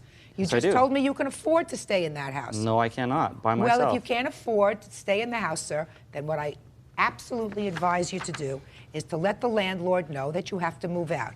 You still have her half of the security deposit, which would amount to 1 month's rent. I am going to give you 1/2 of another month's rent of hers, or $500. You find somebody else to live with, or let your landlord know that they have 3 months grace to do that, and you would each pay for half of that. And if they take me to court for the remainder of the lease? I'm sorry about that, sir. Listen to me. Get over it. I'm over it. Judgment for the plaintiff in the amount of $500. That's all. Parties are excused. You may step out. Thanks for nothing. She's undedicated and undevoted and doesn't know what loyalty is, and she was cheating on me, seeing someone at her work. I didn't want to be with him anymore. And I did not cheat on him. I would just like to say that. And now the next case. All parties on Hennigan versus Clifford. Step forward, please. Real estate agent Betty Hennigan says Irene Clifford caused her toy fox terrier, Speckles, to be injured. All right. Now, Miss Hennigan. Yes. This is the dog in question. This is Speckles. Very nice dog. According to your complaint, you and the defendant live in the same housing complex, is that right? That's correct. Your complaint indicates that the defendant put some political propaganda in your mail slot, which is in the door. Correct. Excuse me, can I just say that it was her flyer. I didn't physically see her, but I'm sure she authorized the propaganda. So you didn't see her put it in, but it was her propaganda that was slipped through your door. She authorized somebody to do it. Correct, Your Honor. And when this was put through the mail slot in your door, your dog jumped up. Correct. And when she jumped down, she hurt her back legs. Correct. So you're suing her. Correct. Your Honor, if I just might add, it really isn't funny if anybody ever heard a dog yelp in excruciating pain. I don't think that that's why anyone in the court gallery is chuckling, Miss Hennigan. I think that the reason they're chuckling is how you could blame that on somebody else. Well, the reason I blamed it on somebody else is that would be the same as somebody violating my privacy, that mail slot is to be used only by U.S. postal employees, and I do have a statement and an investigation that's going on by the postal authorities because not anybody is supposed to be able to go into your mailbox. Miss Clifford. Yes. You don't look like a terrorist. No, I'm not. So I'd like to know what kind of political propaganda this was that was slipped through her door. Well, it was one sheet of paper. This happened on February 2nd. We were having voting on February 4th. And Voting Ms. for what? To elect, well, really to remove 2 dissident directors from the board of directors and to elect 2 new directors. Now, Ms. Hennigan moved in late in March, I understand, and she joined up with the dissident group, which is about 20 or 30 people. So I have here a list of 26 things that went through her door. Just show me the one. That weren't invasion of privacy. Just a second. I'm not worried about invasion. Just show me, please, what the document is that you're complaining of, Ms. Hennigan, if you still have This it. document actually has my little dog's teeth right in the top of it. All right, let me see this. Let me see this. Judge Judy continues in a moment. You have not taught your dog to read, is that right? Dog doesn't read. No, but the dog does not have to have mail delivered at 20 to 8 at night. And your dog knows how to tell the time? Closed captioning, sponsored in part by Real Cases, Real People, Judge Judy. Betty Hennigan claims neighbor Irene Clifford caused injury to her fox terrier, Speckles. All right. So this is clearly not a terrorist propaganda. This says, warning to all members from Irene Clifford. That's you. Right. And then it encourages you, the people, to come and vote. Correct. At the next meeting of the cooperative board. Correct. Or Members. to elect new members, etc. Ms. Hennigan, I'm going to let you finish telling me about why you think. First of all, I'm going to ask Ms. Clifford, did you actually put this through her door, or did somebody else? No, I didn't. I have a map here. I was in my unit here, and this is the unit where it was delivered. Okay. But Irene, you a half authorized a block somebody. away. Ms. Hennigan, don't speak to her. I'm sorry. You did not personally deliver No, this. I did not. But this came from you, and you gave it to other members of the board to deliver? They weren't on the board yet. Okay, but you gave it to other members, and everybody Members. put it through the mail slots. Right, Is which that right? we've done for 26 years since before she moved in. All right, so if you want to notify somebody of a meeting, Right. you want to notify someone that the water is going to be shut off, Right. or that the electricity is going to be shut off, what you do is you take a flyer and you put it through the mail. In the townhouses, in the garden apartments, they tack them to our door because we don't have the openings. We have a main one for 17 units. Okay, but in the houses, this lady has it through her door. Right. Okay. Why you have your hand up? Well, because when they announce when the meetings are going to take place, they do put a flyer. It's on a fence before it goes into a grassed-in area, and there's also a bulletin board near the on-site manager's office. And when we want to find out when there are going to be meetings held, we have to look there. It is not a common practice. There's postings for the Miss meetings. Hennigan, listen to me very carefully. Yes. How long have you been living there? I've been living there since August. Okay. And you have your mail delivered there? Yes, I do. And the mail is delivered through the door slot? Correct. And the mailman delivers the mail there, other than holidays, 6 days a week? Correct. You have not taught your dog to read, is that right? That's correct. So the dog cannot differentiate whether there is political propaganda or a piece of mail coming through your door slot, is that right? No, the Is that dog right? doesn't. Dog doesn't read. No, but the dog does not have to have mail delivered at 20 to 8 at night. I actually truly introduced my dog to our mail person. It's a mail lady, and she does know the dog, and she exercises a little bit of concern, of caution. She doesn't want to be hurt in the mail slot, nor did I want my little dog hurt. This was 20 at 8 at night, Your Honor. It wasn't during a normal time of day when the U.S. Postal would be delivering mail. And your dog knows how to tell the time? No, but the dog does know when it's dark out. Miss Hennigan, it could be dark out when it's dark in the morning because it's raining and that's when the postman delivers. You were irritated because this came through your door and because your dog was injured. But that doesn't mean she's responsible because she happens to be the author of this piece of paper. You're being ridiculous, madam. You're being ridiculous. Judge Judy will continue in a moment.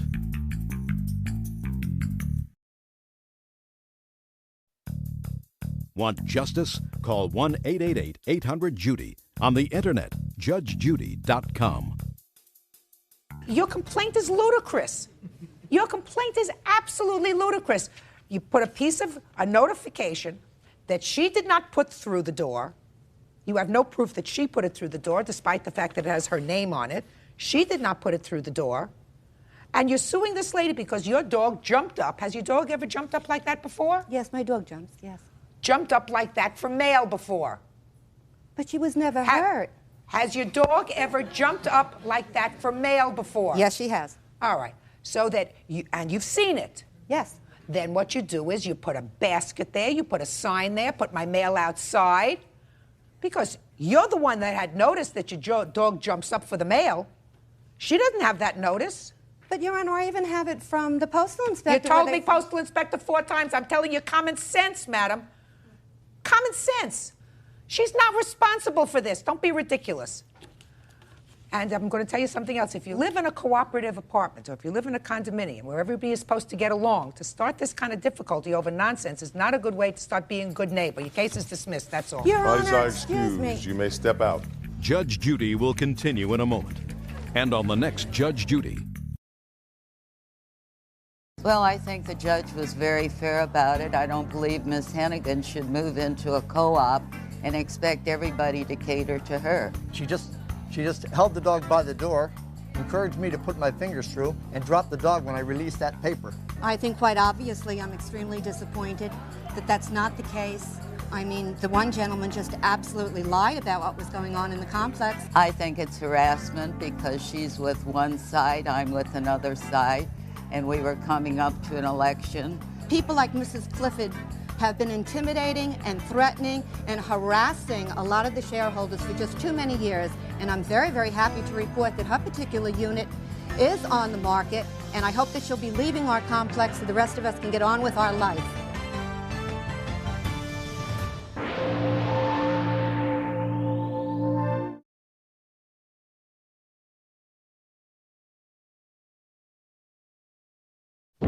Why did you trash the front of that house? I had to go through the garbage in order to get my belongings. While the landlord's away, So I took the checks and I paid the bills that I thought he was supposed to be paying. You can't do that. That's forgery. And yes, I got angry and it wasn't the correct thing to do. Hey, Miss Murphy, I wasn't born yesterday. Yes, You own a home here in California? Yes, I do. And according to your complaint, you also live part of the year in Hungary. Yes, I do. And it's been your practice to rent your home during the period of time that you're there. Exactly, Your Honor. You rented your home to the defendant. Yes, Your Honor. When did her tenancy begin? On February 1st and ended on November 1st of 1998. And according to your papers, sir, the arrangement was she was to pay rent to an agent that you had here. Exactly, Your Honor. And the rent was, for a furnished house, was $500 a month? Yes, Your Honor. And she was to pay her own utilities with the exception of one thing. The cable TV. And you were to pay that? Yes, Your Honor. According to you, you left her some checks that were made out to the cable company for the months that you would be away. That is absolutely correct, Your Honor. And they were actually made out to the cable company? Yes, Your Honor. Century Cable. Tell me what happened, sir, when you came home at the end of October. I came home on October 31st, and just about midnight, because the plane was late, and I found the door, the entrance door open. Most every light was on, and the whole house was a mess, and my bedroom, the master bedroom, was broken into. Had you had that locked when you left? Yes, Your Honor. It was locked. So it was locked, and she had the use of all the other parts of the house except your bedroom? Except my bedroom and except my wine cellar. Well, I have to explain, Your Honor, that the garage I converted to a wine cellar because I make my own wine. And then I found the sofa from the living room moved into the wine cellar. I also have pictures to show that, and I can show you how my whole house was trashed. Let me see, please.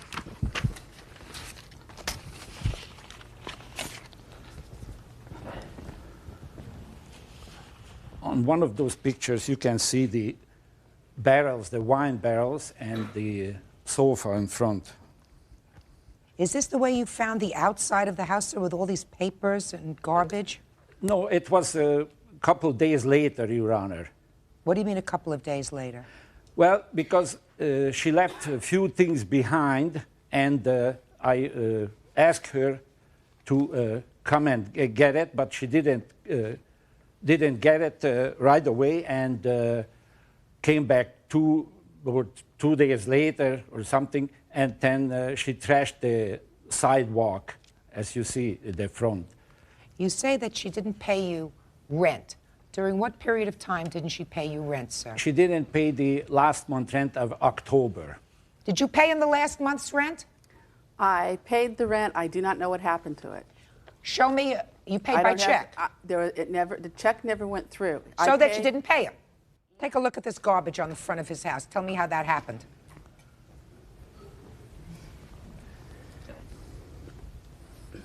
It happened because he came home, locked me out of the house, and threw all my belongings out of the house. That night, I had the police come and a locksmith to let me in. And the police told him he was responsible for any belongings of mine that were destroyed, lost, or damaged. Why did you trash the front of that house? I had to come over for 5 days in a row and go through the trash, go through the garbage in order to get my belongings out of the garbage. Is that the reason that you're telling me that the front of his house looks like that? Yes. Okay. So I have $500 that you owe him for the last month's rent. Now, he says that you forged some checks. Show me, sir. Yes, Your Honor.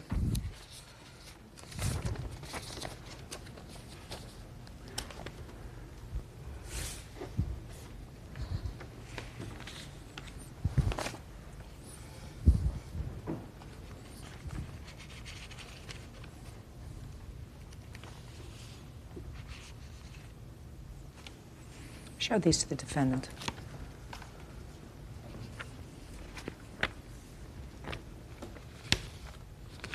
Did you change the payee on those checks?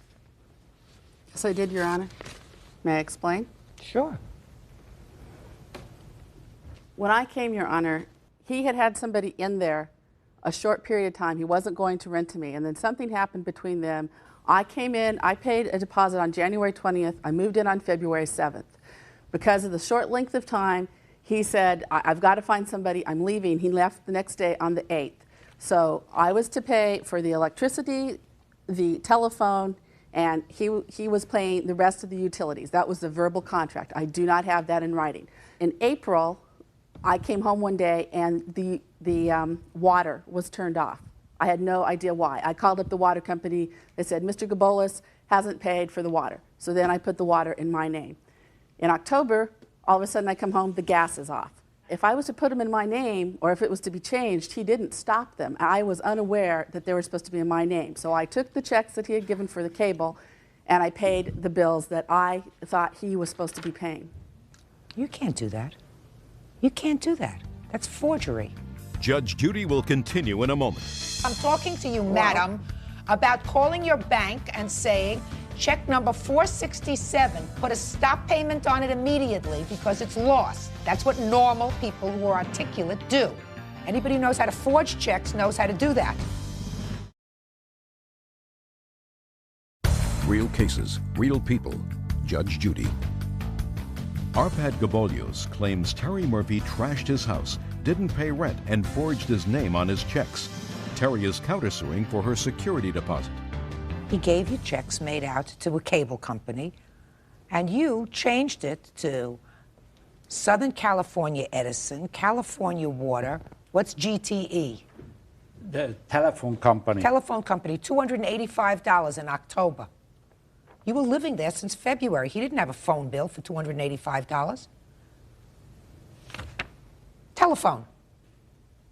So you have an excuse for the telephone bill, too?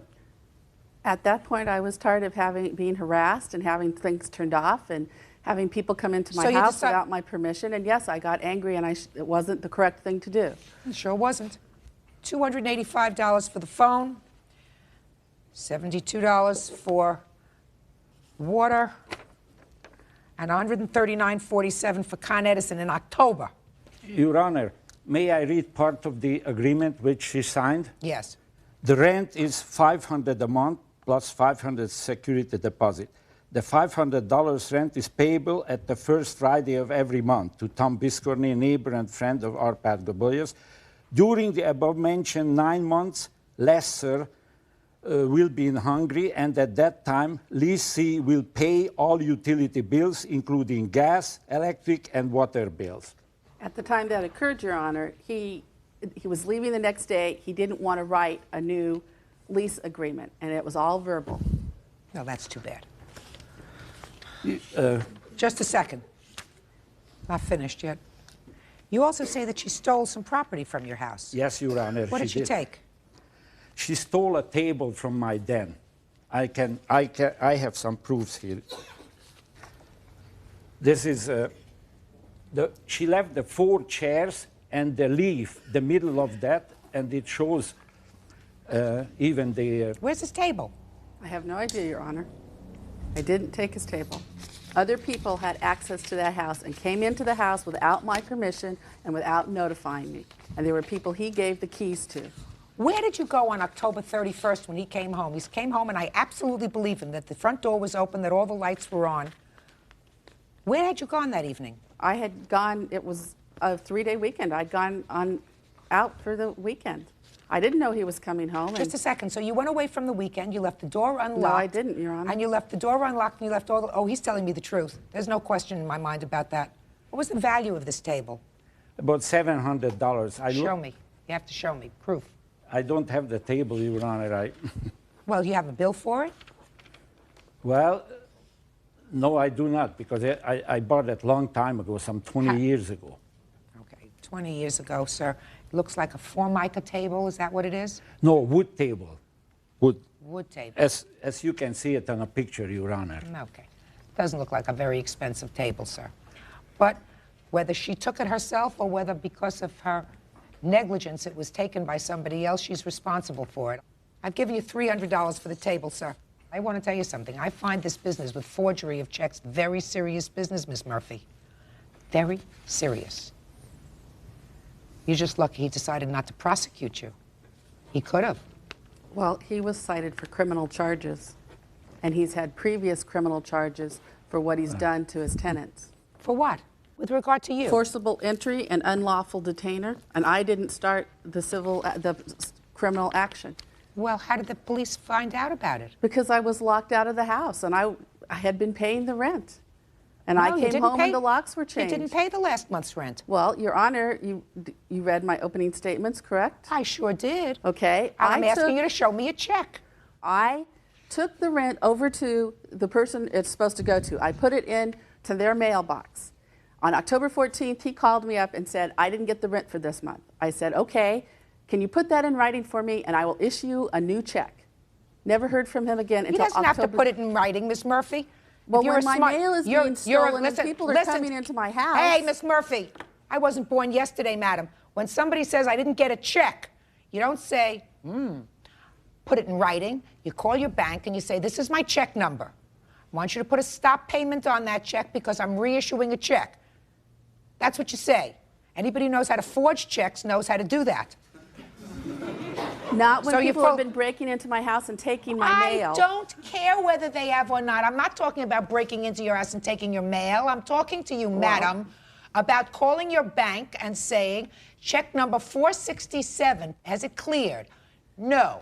Put a stop payment on it immediately because it's lost, because I'm issuing a new check for it. That's what normal people who are articulate do. And don't tell me you didn't know how to do that because I won't believe you. I did know how to do it, but I So why didn't you do it? Because I felt that the neighbor was playing games with me and I wanted it in writing. That is the dumbest thing I ever heard. Well, if that is the dumbest thing I ever heard. You believed the neighbor because he was playing games with you, so you wanted him to put it in writing instead of calling your bank and saying put a stop order on the check. I would have done both, Your Honor. And I Why would have given didn't him you the do check. one?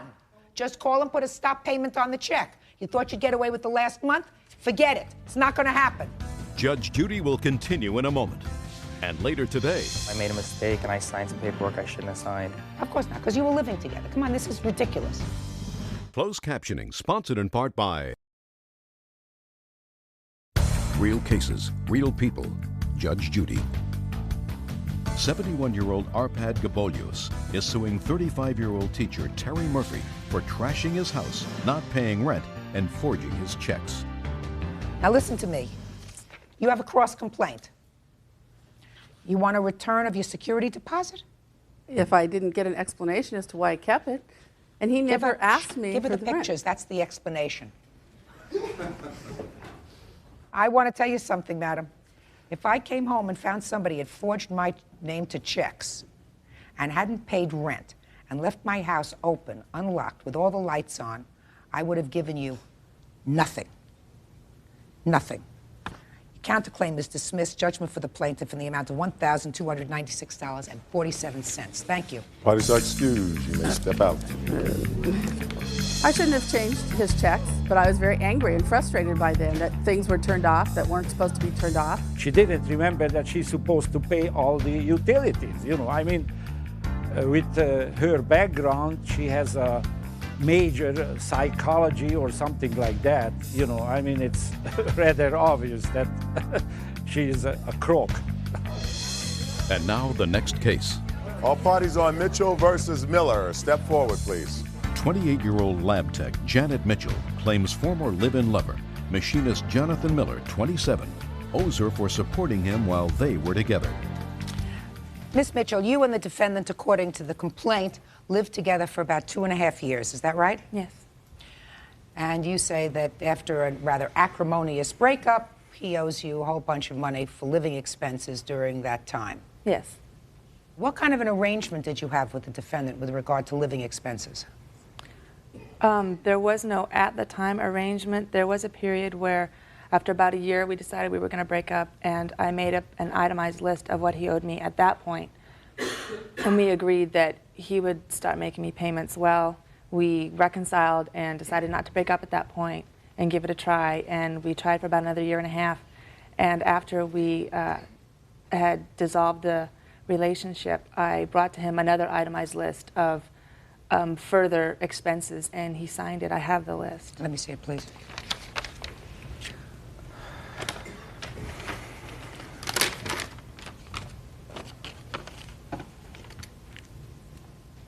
Did you sign this, sir? Yes, I did, Your Honor. So then what are you doing here?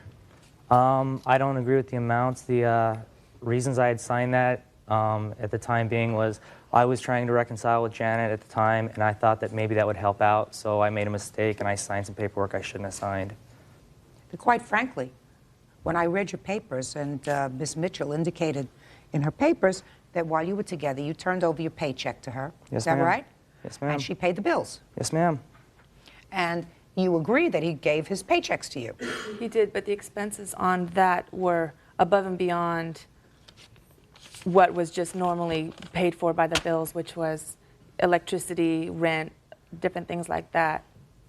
The others were vacations for his children and his wife, ex-wife. 2 months without pay. Yes. What does that mean? I was unemployed for about 1.5 months, 2 months. Yeah. I was working, but it was as a salesman, so there wasn't income coming in. So. Well, when this happened, when you were not working, did you have a discussion with each other about what was going to happen with this money? No, we did not, due to my hours at the time period, Your Honor. No, what I'm asking you is, at the time that you were out of work, did you discuss with him, well, you're out of work at this time, but I will cover the expenses, but you owe me what you would ordinarily be earning, so that when you get a job, you'll have to recoup this amount as well as another amount. Did you indicate that to him? No, I didn't, but... Of course not. Of course not, because you were living together. Come on, this is ridiculous. Judge Judy will continue in a moment.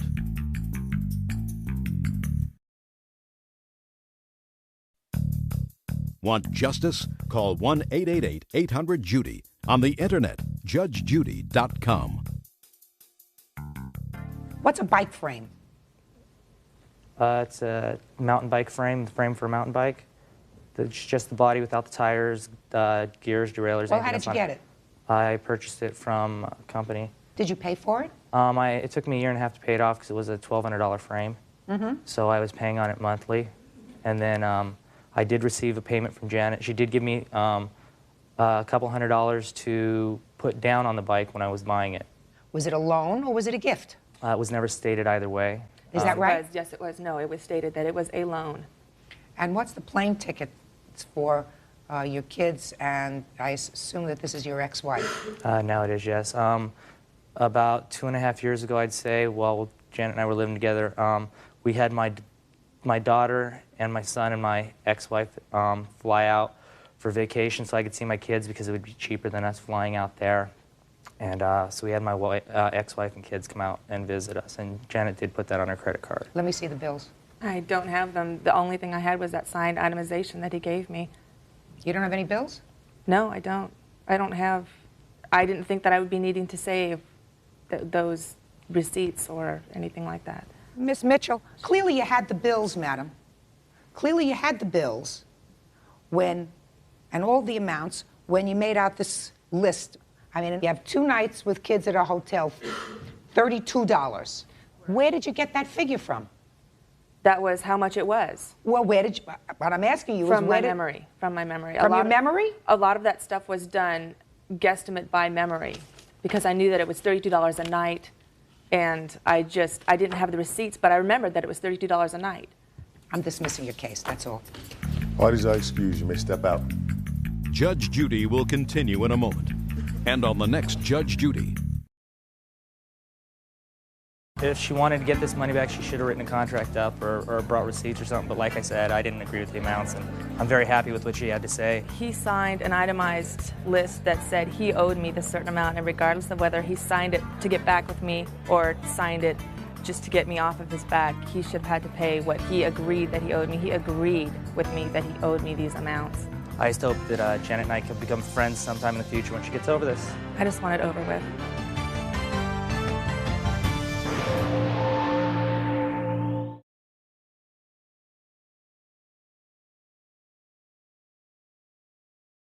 And I went like that to put him down, and he hit his head on the ground.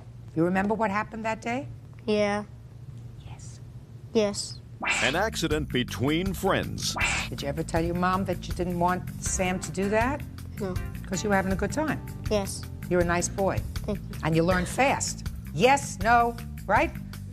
Yes. And Mrs. Sharaf, this must be Sam. That's right. These two young men were friends. How old is Sam? He's 16. And were the families friendly? I would say yes. According to your complaint, Mr. Freeman, Sam was playing with your son, and your son was injured. Yes. Were you present? No, I wasn't. Who was present? My wife. Is she here? She's right here. Perfect. And, of course, Taylor and my son, Vance. All right. Now, Ms. Freeman, why don't you explain to me exactly how your son was injured? Did you see it? Yes, I did, Your The Honor. whole thing?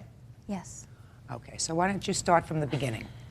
We had just returned from the bike shop, and we parked on the street. We had to walk approximately half a block to our home. And I was just locking up the truck when I turned around and noticed Sam tossing my son in the air over a rough pavement. And I noticed that was a very dangerous act. So before I could get to him, I was crossing the street. The accident had already occurred. My son was dropped approximately 3 to 4 feet from Sam's shoulders. When you say he was tossing him up in the air, had he been on his shoulders? No, it was more like a fireman's carry. Show me. Like this. So he had him over one shoulder. That's the way he was walking with him. They had already stopped, and he had tossed him up like this and was twirling him around. Mm-hmm. And you were right behind them. They were already across the street. I was locking the truck. You saw it. You can't be locking the truck and seeing them at the same time, Miss Freeman. So what I'm asking you is, you saw him enough to see him throwing him over one shoulder, throwing him over another shoulder, and my question to you is, did you say, put him down right now? I started to run across the street. I couldn't get to it in time. Miss Freeman, if I saw somebody engaging in conduct that I thought was dangerous with my child, and I was just across the street, I would scream, put him down. I yelled. You just told me that you didn't yell. You just told me that you started to run across the street. Yelling, I'm sorry. No, Miss Freeman, you didn't. Come on. You didn't. You weren't there, right? I wasn't there. But he was there. Right? Mm-hmm. Come on up here, Sam. Tell me what happened, Sam. Well, we came back from the bike shop, and we were walking. We all got out of the truck. Donna was locking up the truck, and we were walking, and I picked Taylor up, and I had him like on my shoulder, and well, I go to put him down, and he was like, his head was right here, and I went like that to put him down, and he hit his head on the ground. How long have you and Taylor been friends? I've known Vance since 4th grade. So it's you and Vance who are friends? Yeah. Step up here, Vance. Friends? Yes. And you were walking with them when you saw Sam pick up Taylor? I didn't see him, but I turned around. I was walking, and I turned around, and Taylor was on the ground. I heard a hit on the ground. So you didn't see it? No, I walked past him as he picked him up. Okay. Now you can sit down. All right, Taylor.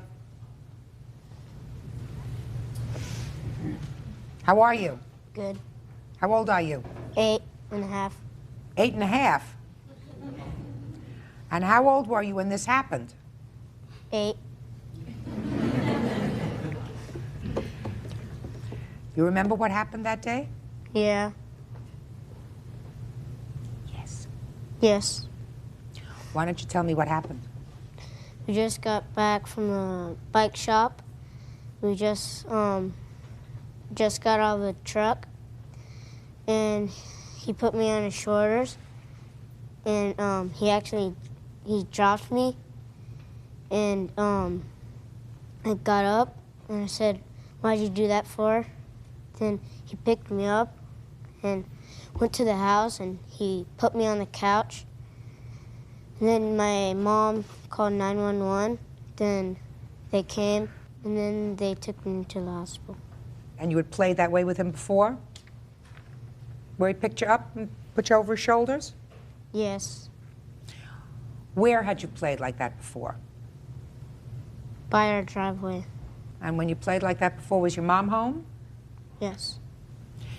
Did you ever tell your mom that you didn't want Sam to do that? No. Because you were having a good time? Mm-hmm. Yes. Was your mom ever outside when she saw?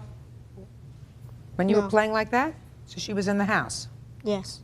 Okay. You're a nice boy. Thank you. And you learn fast. See how good you are? Yes, no, right? Very nice. Okay, so your lawsuit, Mr. and Mrs. Freeman, is for medical bills. Yes. When I read your papers, this seemed like a very unfortunate situation because these two boys used to be friends. And I don't know why they're not friends anymore.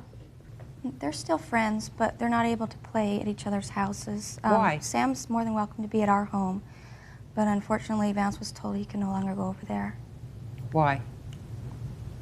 I'm not sure, Your Honor. Why is that? Your Honor, because I was afraid from the liability about it, so I did speak to my son not to go there, and I told him in the meantime, I don't like to see Vance in our house.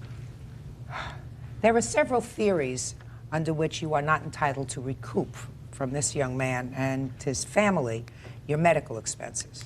First, parents are, or I believe should be, liable for the torts, that is, the negligent acts of their children. In this situation, you were aware, or should have been aware, that this is the way your 8-year-old child played. Now, you may say that you didn't see it, but as a parent, you have the responsibility to see it because you have the responsibility to supervise at all times your child who was 8 years old.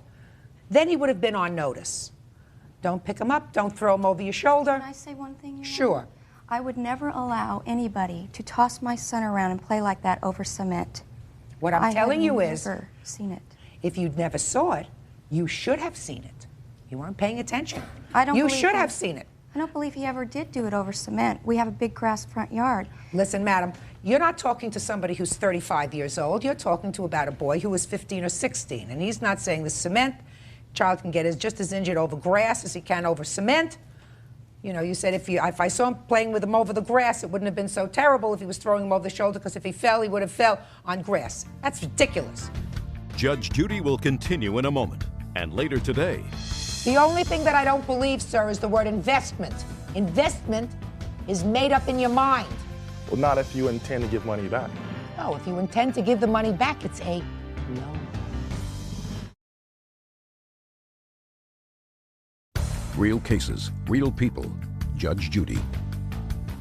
Charles Freeman is suing Abe Sheriff for his 8-year-old's 22 stitches after Abe's 16-year-old son, Sammy, dropped the young Taylor on his head. This is the kind of accident that's nobody's fault, Mrs. Freeman. It's nobody's fault. It's certainly not the kind of situation that requires a lawsuit, because it isn't anybody's fault. It is truly an accident, and everybody bears a little bit of culpability. He certainly will know for next time that he shouldn't do that, and you as a parent who's much older and much wiser will know that you have to supervise your children better. So this is not something that should have broken up a friendship between these two boys. That's very, very unfortunate. Fortunately for you, and fortunately for this gorgeous little boy, he wasn't seriously injured because he's here today and he's fine and he's bright and he's articulate and he's got a good memory of the events. So clearly it didn't injure him long term. For that, you should be grateful. Thank God. Not sue. Your case is dismissed. That's all. Parties are excused. You may step out. Good to see you, man. This way. Out the back door to your right. It's okay. Hey. He had a severe gaping hole in his head that had required plastic surgery and 22 stitches. It was an accident. It was an unfortunate accident, and thanks goodness now the accident behind us. We're looking forward to for Sammy to rebuild his friendship with his friend, and thanks goodness too for Taylor injuries, not bad. And we would like to be friends with the Freemans again. I want to be friends with Vance again. And now the next case. All parties on Bennett versus Snipes. Step forward, please. 44-year-old school groundskeeper Myron Bennett is suing his nephew, 27-year-old pager business owner Wilfred Snipes, for a $6,000 loan. Wilfred says it was a business investment that lost. Mr. Bennett, this is your nephew. Correct. Yes. You claim that you made a loan to him, substantial loan, Yes, I did. and he hasn't repaid you. Correct. So why don't you tell me how it came about that you made this loan and for what amount? Okay, this happened back in July of '98, and at the time I just got a settlement from my job, and he had came by my house and asked to make a loan for a pager company that he wanted to get started. And I loaned him the money, and he wrote me a little paper saying how he was going to pay me back in about 3 to 4 months, and I haven't received anything. And this is the cashier's check also.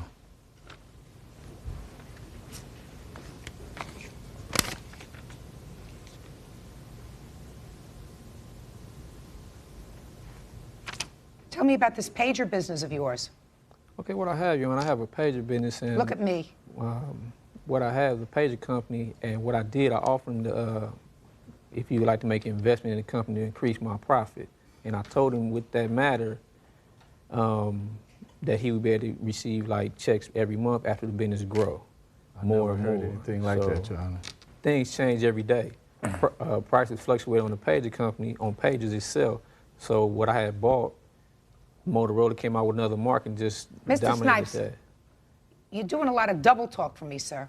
Basically, Your Honor, first of all, I would have, if I would have went into business with him, I would have signed an agreement for me to be on the company also. Nothing like that never happened.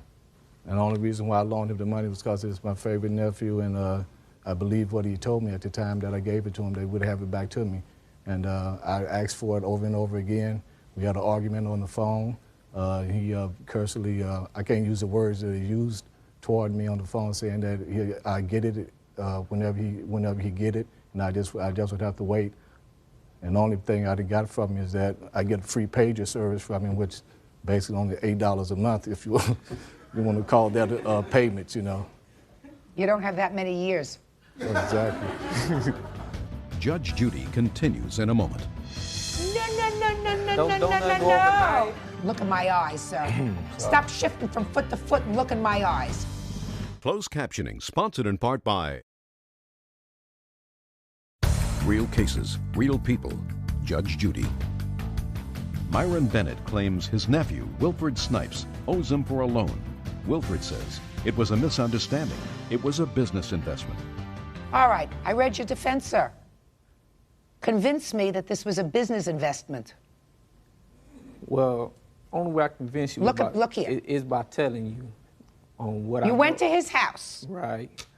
Start with, I went to his house. Okay, I went to my uncle's house, and I knew he was coming to some money, so I asked him, could he give me some money, and basically in order what I need to do with it. It was to increase my profit in order to kind of like help him as well as help myself on expanding my business more as I would like to.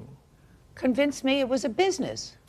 Well, that's what it is, I have a pager company. Well, I know you have a pager company. Right. Convince me that your uncle went in as an investor in your business, other than in your own mind. can't convince you no other way about just a verbal agreement, basically. That Well, I didn't hear a verbal agreement. I heard you went there, you asked him to give you the money because you wanted to increase your business. The only other proof I got is my brother right here, my brother Derek Snipes, which can say that he was there with me when I said it myself. Oh, well, step up here. You were there? Was he there with him? Yes, he was. Let's hear. You're the brother. Yes, I was there. Basically, he did. He told him that it's an investment. You will get your money back on top of more money. And they basically had a verbal agreement. Tell me the conversation, if you remember it. I do. My brother came up. We all came there together, and he told him, I'm opening a business. He said, okay, what do you want to do? He said, I do need some money to help things get started. I'll get it back to you. Would you like to put an investment in it? My uncle said, yeah. The only thing that I don't believe, sir, is the word investment. That's the only thing I don't believe. I believe he came to you, I have a business, right. I need some money. Right. That I believe. Investment is made up in your mind. Well, not if you intend to give money back. No, if you intend to give the money back, it's a loan. It's a loan. But as an investment, when you invest in something, you expect your money back. He was investing in your brother's word that he would repay him the money. Right, and he will. He just didn't pay him fast enough. $8 a month, free pager service since July isn't exactly payment back. Do you work? I work for my brother's company, actually. How many other people work for the company? There's two more. There's a secretary and there's another person that charges. Well, you get paid, don't you? Sometimes when it's going good. You get paid. And who's the secretary? Another friend of the family, and she gets paid. And she gets paid. Right. Right. And who else is there? The guy that does the crystals on the pager. And does that guy get paid? Yes. Why didn't he get paid? He will. We just wait and let it grow. It takes time for a company to grow. No. That's if he's in business with you. Now, let me tell you what happened. Look in my eyes, sir. Stop shifting from foot to foot and look in my eyes. Judge Judy will continue in a moment.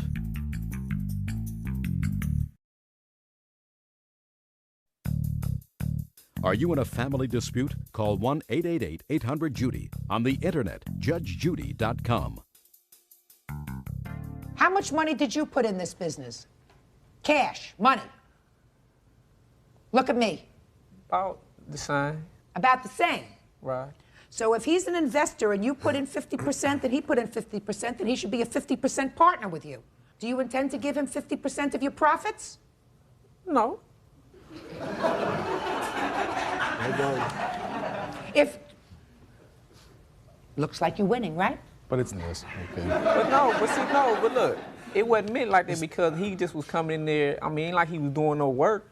Just a second. I don't believe you put in $6,000. I didn't stop putting in 6. How? Well, yes, you did. You said about the same. About the same is about the same. But I ain't say it for 6 now. Okay. Because I don't believe you put in 6. I believe maybe you had 6 to start up the whole business. That was his 6 that you had to start up the whole business. Maybe you put in $12. Maybe you put in $18. Because you got to advertise, put the flyers, buy the pages, buy the crystals, buy the computer system. Yeah, with his $6,000. The disc alone cost you $2,000. Right, that's another 4. You still got 4 left over. So he put in all the money. He put in all the money. You were doing all the work. Well, seems to me that if he put in all the money, and if I believe your story, which I don't, by the way, that this was an investment, that he should get 50% of all your profits. And you just told me, oh no, he's not going to get 50% of my profits. You ought to be ashamed of yourself. Well, do you know that? That wasn't an agreement. That's not an agreement. That wasn't an agreement. I mean, if I give somebody 50% of my profit, how am I going to maintain running the company? Just a second. So what was your agreement? The agreement was that I will pay him, monthly as the company grows, whatever the profit As the company grows, you were going to pay him monthly. Just a second. Is what you want me to believe that when you were sitting there and saying, I need this $6,000, you had this whole discussion with him, and as the business comes in, I'm going to be able to give you money, a little bit of money every month? You telling that what you want me to believe? Hey, look at my eyes. Yeah? Wrong. Judgment for the plaintiff in the amount of $5,000. That's all. Parties are excused. You may step out. Back door to your right, please. Judge Judy will continue in a moment. And on the next Judge Judy. everything take time. I mean, God didn't make the world to know one day. So how does she expect me to, with the money gonna flip over in one day? I don't think so. You'll never get another dime from me, that's for sure. I mean, he gonna always be my uncle. I'm always loving, you know, but it will be some differences still, you know. It'll be some differences still, no matter what. The old saying of don't loan your family money is true about that because it is hard to get back.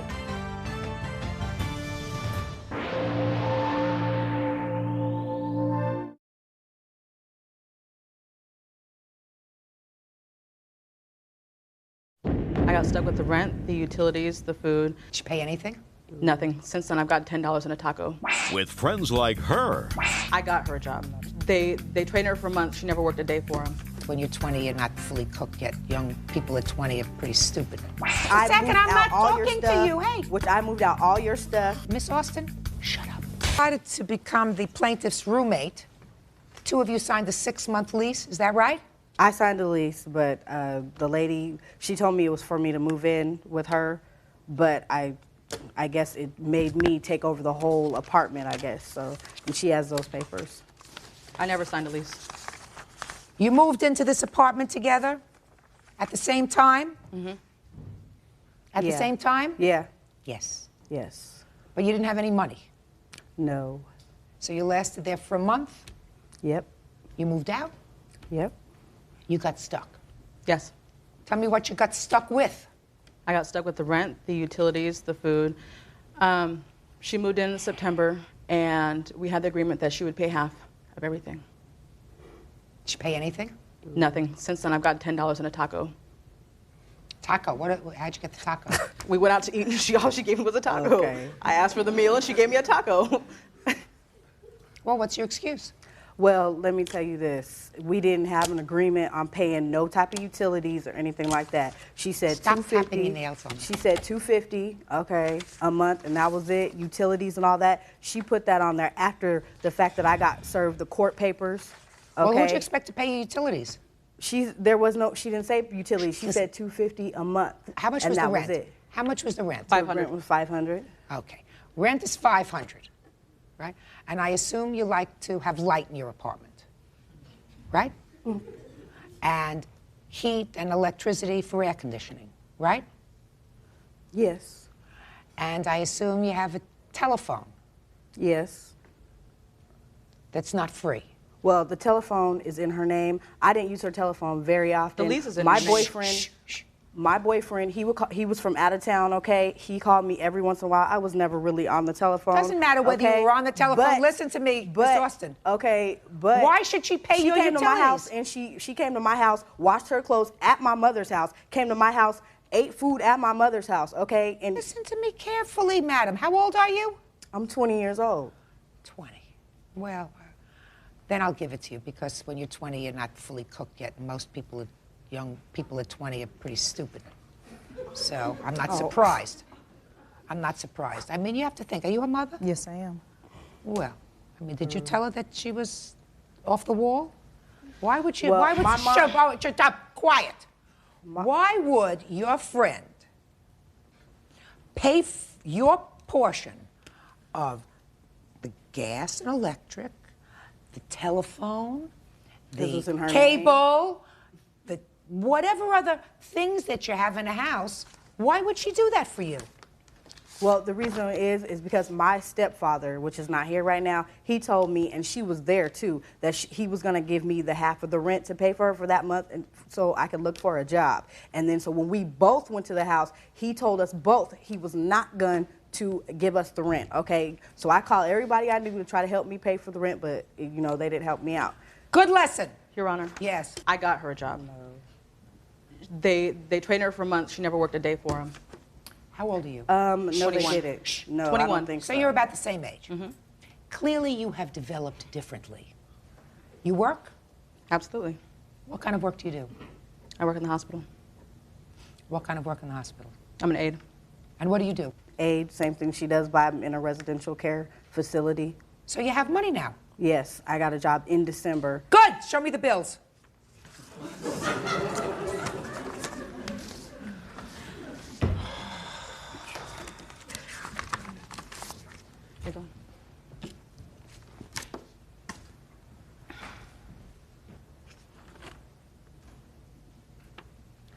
Once the e-web, once the phone bill, and once my bank statement showing that my activity prior to then was in good standing, and I did not bounce checks. And of that month, I bounced 8. And she didn't say anything about paying utilities or bills or anything like that. She did not say anything of the sort. She said all you have to pay is $250 for rent, and that's it. Where were you living before you moved into this apartment? Just right around the corner. I was right living in next the I was door. living in the same complex, and Which I helped. apartments. Just a second, I'm not talking to you. Hey. Which I moved out all your stuff with you not there, and especially I moved back into the new apartment. I helped you move back in. Miss Austin? Don't clown. Good. In the other apartment where you were living alone or with a roommate? It was just me and my her boyfriend. Okay. Oh, and the food Okay. too, he was on food stamps. They were on food stamps. So that month that I did move in with her, we didn't even have to pay for food because she was on food But stamps. her boyfriend came and stayed She with was us on for food a stamps month, and for my a mom- week. And no, Ate a lot of food. 3 Two. days. For 3 days. For 3 days. Judgment for the plaintiff in the amount of $500. Parties Thank are you. excused. You may That's all. step out. I'm about my money, and I had to take care of it.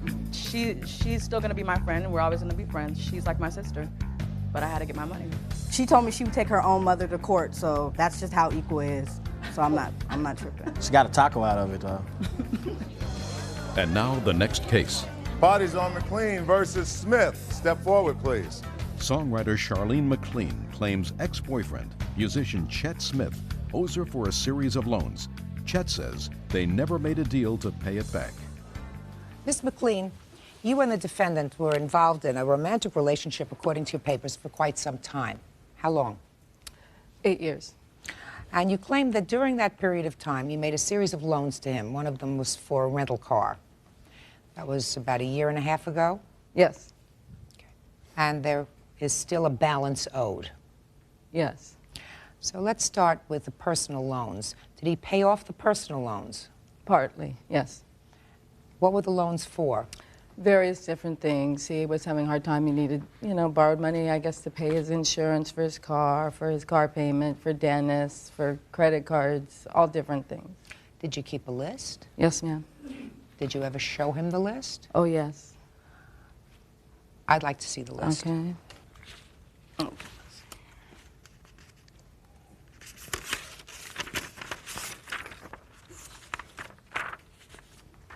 These are the loans, and this is the payments received. Show that to Mr. Smith, would you, Bird, please? Sure, Judge.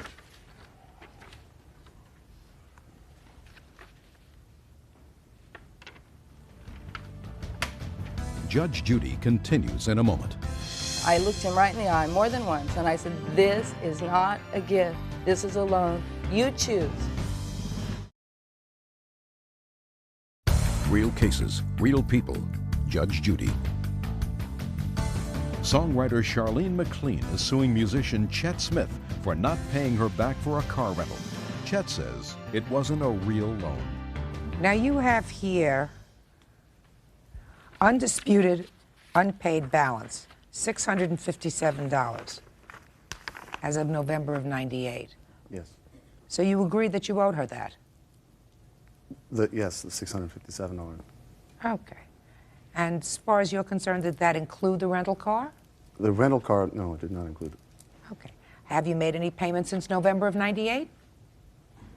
I believe I made one in December. For how much? And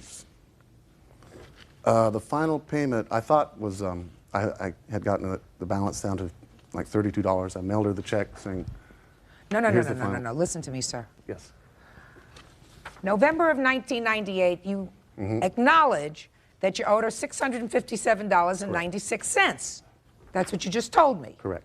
So what'd you send her a check for $32 for? According to you, you sent her a check for $32 that she refused. There was some confusion on the monies owed. There was a Christmas gift of a guitar that she had given to me, and I thought she had included that on her list of monies owed, that she wanted it back or the money for it. But she didn't. No, she didn't. That was my mistake. When did you find out that that was a mistake? After I mailed her the letter saying that the balance is now down to zero. And you sent her a check for $32? And she returned it. Right, because she said you owe me $657.96. She said a lot more than that, plus the $2,000 plus. Well, but she said on this Just on the loans, it was over $600. So then you had a discussion about the guitar. She said, I didn't bill you for the guitar. That was a gift. So why didn't you send her the $600? That was after. I heard you. Mm-hmm. So why didn't you send her the $657? Oh, after, when I sent her the final check, it was... The final check was $32, sir. Right, I thought that brought the balance to zero.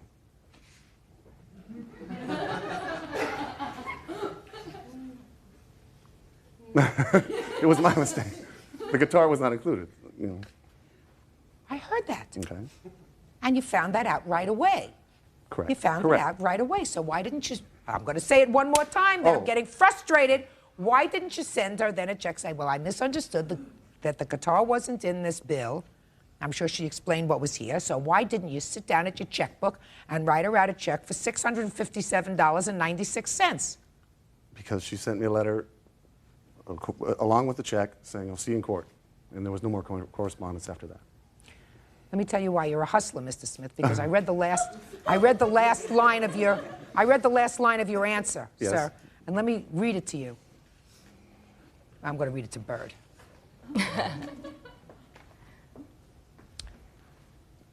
The remaining $157.96 I do owe her, but I mailed her what I thought was a final check for $32. Correct.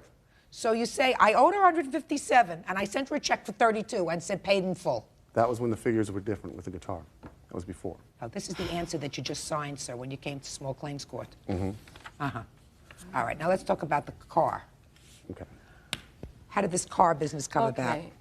We've been friends for a long time. His car broke down. He drives long distances to and from work all over the place.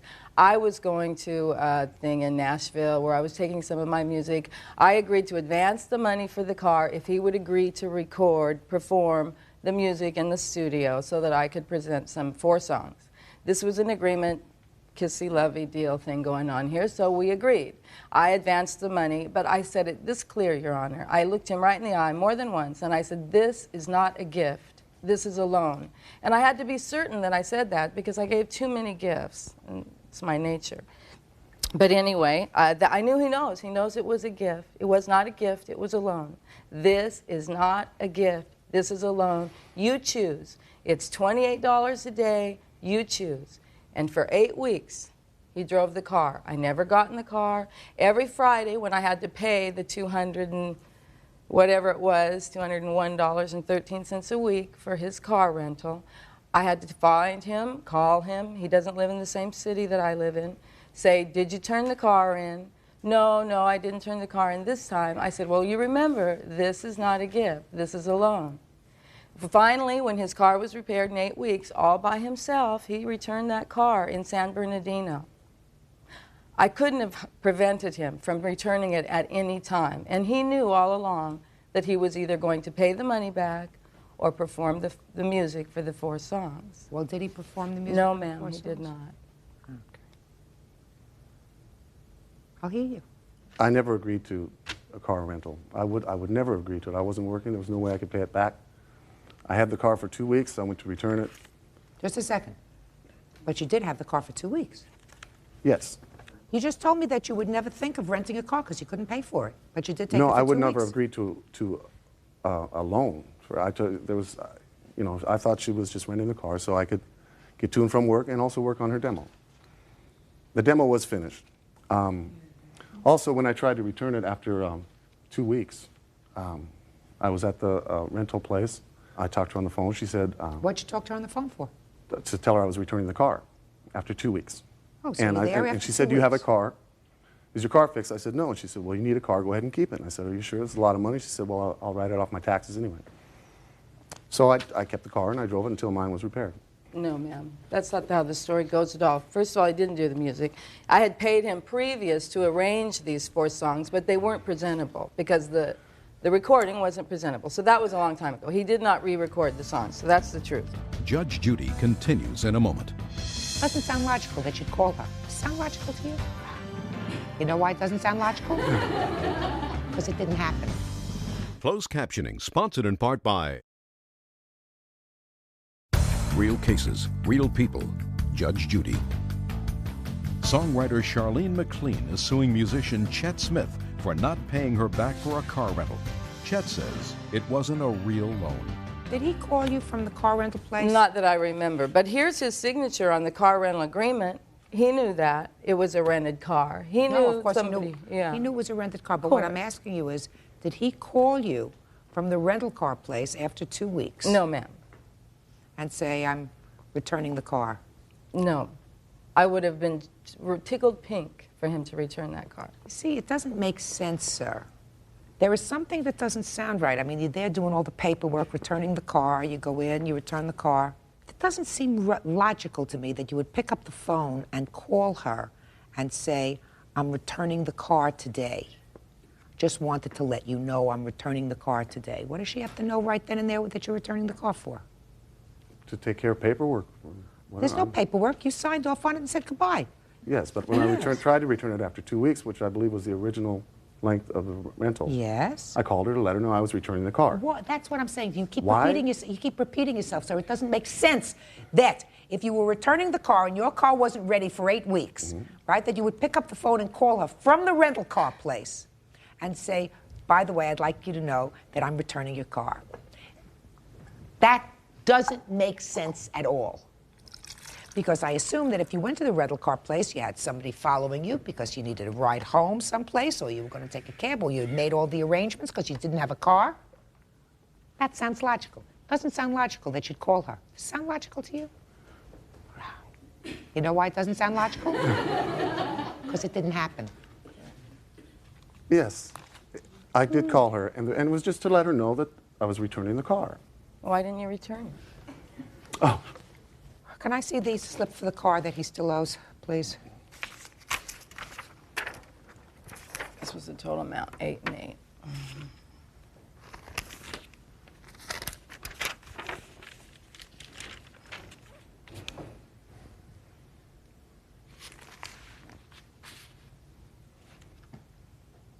Have you made any payments on this? It's paid in full. It's paid in full? Uh-huh. When did you pay it? Each week. 1 week at a time, I went and paid it with cash in Palm Springs. For 8 weeks? Every freaking Friday, yeah. Just a minute. Well, what was he doing? Some Fridays I didn't even get a hold of him. And some Fridays at 4:45 I could get a hold of him, and he wasn't attempting to return the car, I can guarantee you that. What did you say to him when you called?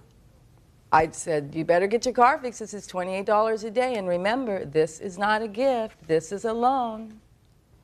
What did he say to you? Fine. Okay, no problem. Judge Judy will continue in a moment.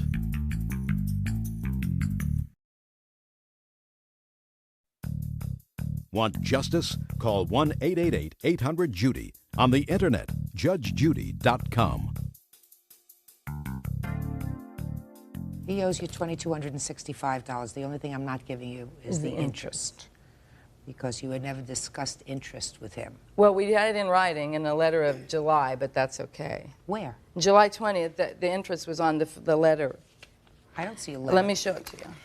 Give me a letter and I'll give you the interest. Okay, it's a deal. This was after the fact.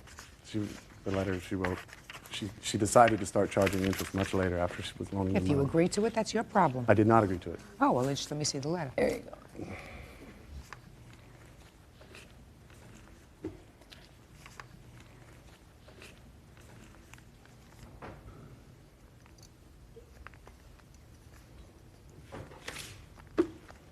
Okay.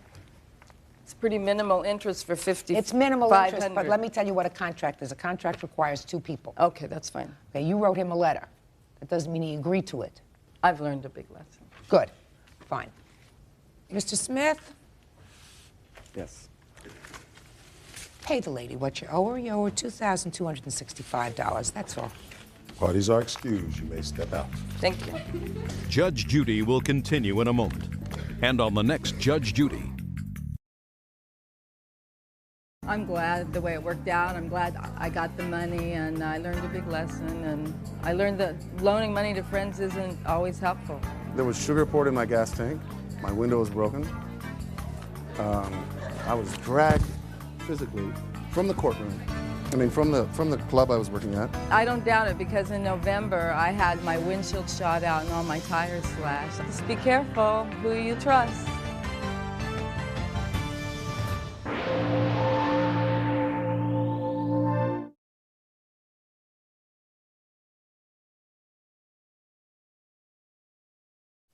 You had a fiduciary relationship with the plaintiff. Now, that's not a dirty thing. That's an okay thing.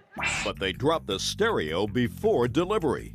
You're saying like, oh, it crashed. It did not crash, like you said, crash. It fell a little bit. It didn't crash. No. Don't say no, no. You say no, no. I say yes, yes. I'm the judge and I win. Step forward, please. 43-year-old Patty Lopez claims 31-year-old basketball referee Steve Peters took $1,500 in exchange for a car stereo that she didn't get. Steve says somebody dropped the stereo and broke it. Order. All rise.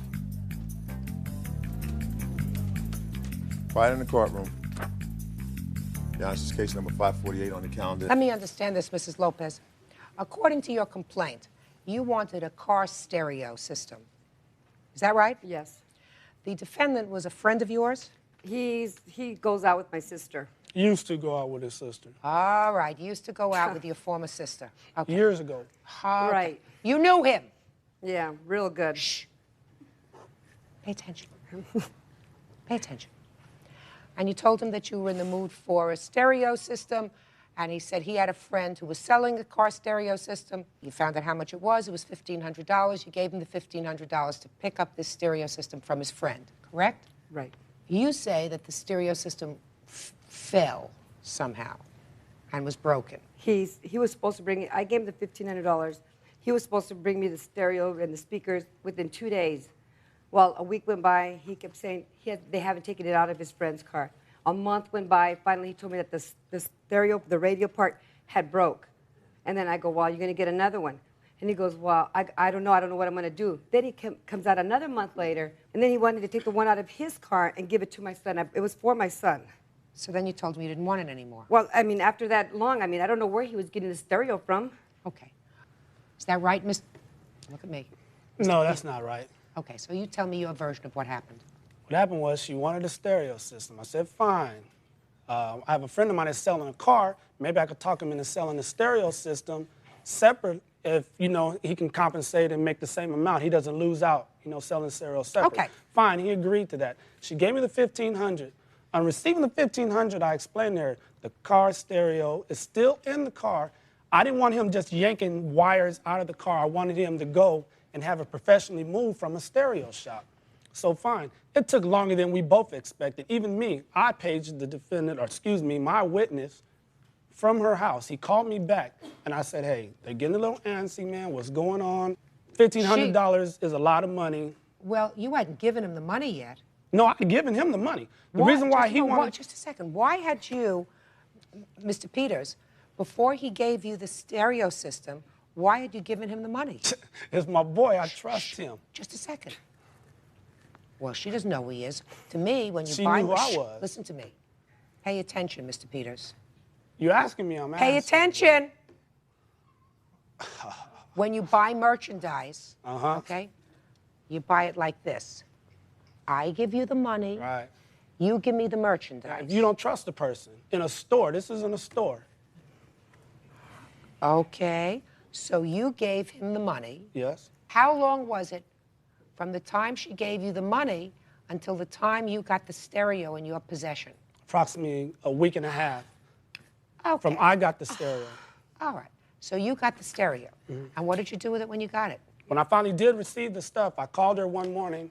I say, hey, Patty, I have, you know, the stereo equipment. I'm on my way to the gym. Can I drop this stuff off? Well, it's on a Tuesday. I do a lot of stuff with Raymond on this day. Can it be in the afternoon? I referee basketball games in the afternoon, so it's kind of hard for me to get by there, you know, and stop what I'm doing. So a few other times we try to make arrangements. It doesn't happen. I go over there to the house. I go to her house personally because she had called me, you know, for another favor. And I said, Patty, you know what happened? When they're bringing the stereo system in, the thing dropped. But I have it at a shop. My friend's going to look at it When and they tell were me. bringing it, just a second, stop there. When they were bringing it in from where? And from his car into my garage. Was this your car? Yes. So when he was bringing the stereo system into your garage. It dropped and it broke. Is that I what don't know if it broke, but it had dropped. So I didn't want to give her something that didn't work. So it dropped. Yes. He dropped it. I don't know who dropped. I wasn't there. But he dropped it. Okay, right. fine. He dropped it. Right. So I tell her. She said, well, I said, but what I can do is I have a stereo in my other car. I can go ahead and take that one. She says, well, Steve, you promised them a 12-disc and a remote, this and that. I said, Patty, I have all that in my car. No problem. Well, is it good stuff? I wouldn't put cheap stuff in my car. So she says, well, that's okay, that's okay. You know, long as he has a remote and 12 discs, Raymond will be happy. What happened was she got a phone call. She was having other problems in her life. And she says, there's other things I can do with my money now. $1,500 is a lot of money. Raymond would just have to wait on the stereo equipment. So could you try to sell it, you know, and get my $1,500? So I'm not in the stereo selling business, Your Honor. I referee basketball games. So what I tell her is I'll put the word out, ask a few friends, and people did respond, but they didn't want a stereo system altogether. They wanted bits and pieces. But even when it totaled out, it wouldn't add up to her $1,500 because it was on a homie thing. They want more love than I'm willing to give. It ain't my money. You know what I'm saying? Excuse me, Your Honor. He had told me the stereo was worth $3,000. Just a sec. Shh. Now you say, Mr. Peters. Oh, that excuse me, by the way. I do have the stereo. The stereo isn't broke. But I wanted to have it. I wanted to have it checked out to make sure that it wasn't broken. I told her that I would take it to a friend at a stereo shop. Miss Lopez. Yeah, because I didn't interrupt her. Well, I haven't talked. So, anyway, when he told me that the stereo had failed, I'm like, oh, man, because I know how sensitive they are. When I found out it had failed, that's when I said, man, how am I going to tell this lady, Step up the here, stereo had failed, this and that. Step up here, And that's why I explained that to her. When she agreed to take my other stereo for it, but I still wanted to give him the other, because don't get me wrong, the stereo I had for him at the time of purchase was like $1,600 stereo just for the face alone. Mr. Peters, I hear what you're saying, sir, but this was a business transaction. Now, when you dropped the stereo, sir, in his garage, Yes. was it in a box? No, it's 2 boxes and a cassette deck. I had everything on top, and I just carried it in by myself. And it just fell onto the ground? When I set the box down, the stereo fell down. It didn't break or nothing, so I didn't even think anybody going to say anything about it. You know, but people were right around there, but I guess somebody must have said, oh, Blair's dropped the stereo or something like that, but it didn't break. Judge Judy continues in a moment. This stereo falls right over, crash on the ground.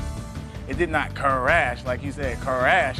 You're putting a lot on it, though, serious. It fell, like, from the top to the bottom, a little bit. Serious, it didn't crash. Real cases, real people. Judge Judy. Patty Lopez wants her $1,500 back for a car stereo from Steve Peters. Listen to me, sir. You save up $1,500. Yes. And you go into a store that sells electronic equipment because you want a stereo for your car. The salesman comes out and says, I have just a stereo for you. It's the last one in the shop. It's $1,500. It's a really good buy. Let me show it to you. And he walks you over to the case, and he leans on the case. And this stereo falls smack on the ground, right? Right over, crash on the ground. Are you telling me, Mr. Blair, that you would take your $1,500 and give it to that person and say, fine, I'll take that stereo, because it works just fine? Okay. Ah, Mr. Blair, certainly you wouldn't. For real? No sane You want me to give person you a would do reply? that. $1,500 and say, I'll buy that television. It fell. Oh, it's working fine now. It's working fine now. Check. Let me explain one thing. Around town, everybody know I have the best systems. I have more than one car. Okay, now in my cars, I got systems that worth $5,000, $4,000. In this case, this one was worth like $4,000. I didn't even want to give it up. I thought it was for him. If I'd have known it for someone else, I wouldn't even sold it for Mr. Blair, you didn't answer 15. my question. If you buy expensive systems, Yes. you go into a store with your $5,000 Okay. to buy a stereo system. You say, I got the exact one that you want, the last one in the store. But as he's showing it to you, he drops it and it falls on the ground. Crash. Like you said, Just a second. crash. Crash on the ground, right? No normal person would take $5,000 and say, well, I'll take that one. You say it works fine? You say it works fine now? I'll give you my $5,000. Can I ask you a question right quick? I don't answer questions. I ask questions. Well, I just want to say something because you're putting a lot on it. You're saying like, oh, it crashed. Nobody was there. See, these people weren't here. I was there. It did not crash, like you said, crash. You're putting a lot on it, though, seriously. It fell, like, from the top to the bottom, a little bit. Serious, it didn't crash. Mr. Blair, I'm going to get you a copy of my first book, sir. It did not crash. That's the only thing I'm saying. Mr. Blair. The box is here. Mr. Blair, it fell enough. It fell enough on the ground. Who's to determine that? Me. Okay. That's why I'm here. You weren't there, but you said if I was there. Listen to me. Because if I were going in to buy a major appliance and plucking down $1,500, I would want something that was in a sealed box. Now, in this case, she wasn't getting something in a sealed box, but she was getting something, hopefully, that was coming out directly from your car and going to be taken care of very carefully until it got to her, so that if it fell to the ground in her possession, that's her problem.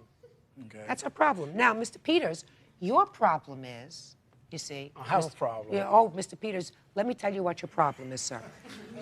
Tell me what my problem is. This is what your problem is. When you agreed to act as this intermediary, you had well, I'm going to give you a fancy word. You had a fiduciary relationship with the plaintiff. Now, that's not a dirty thing. That's an okay thing. Just a minute. That's an okay thing. You were acting as a go-between, but you had a certain responsibility to her. And part of that responsibility was when you take her money, before you give your buddy who needs money for a new car, her $1,500, you say, I'm going to give you the $1,500, Mr. Blair, as soon as I get the stereo for her. I'm going to hold on to the money because I can't give it to you. Don't say no, no. You say no, no. I say yes, yes. I'm the judge and I win.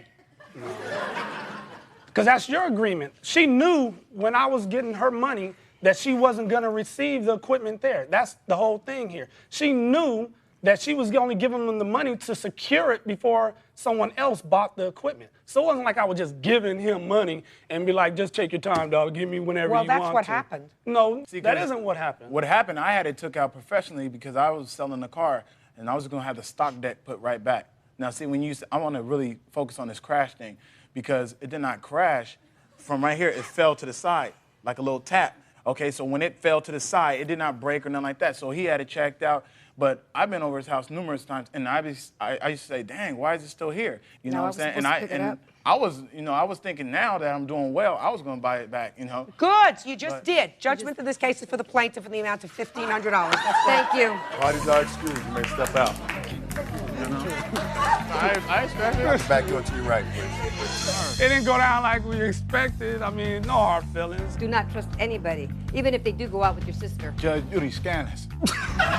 She's scandalous. And now the next case.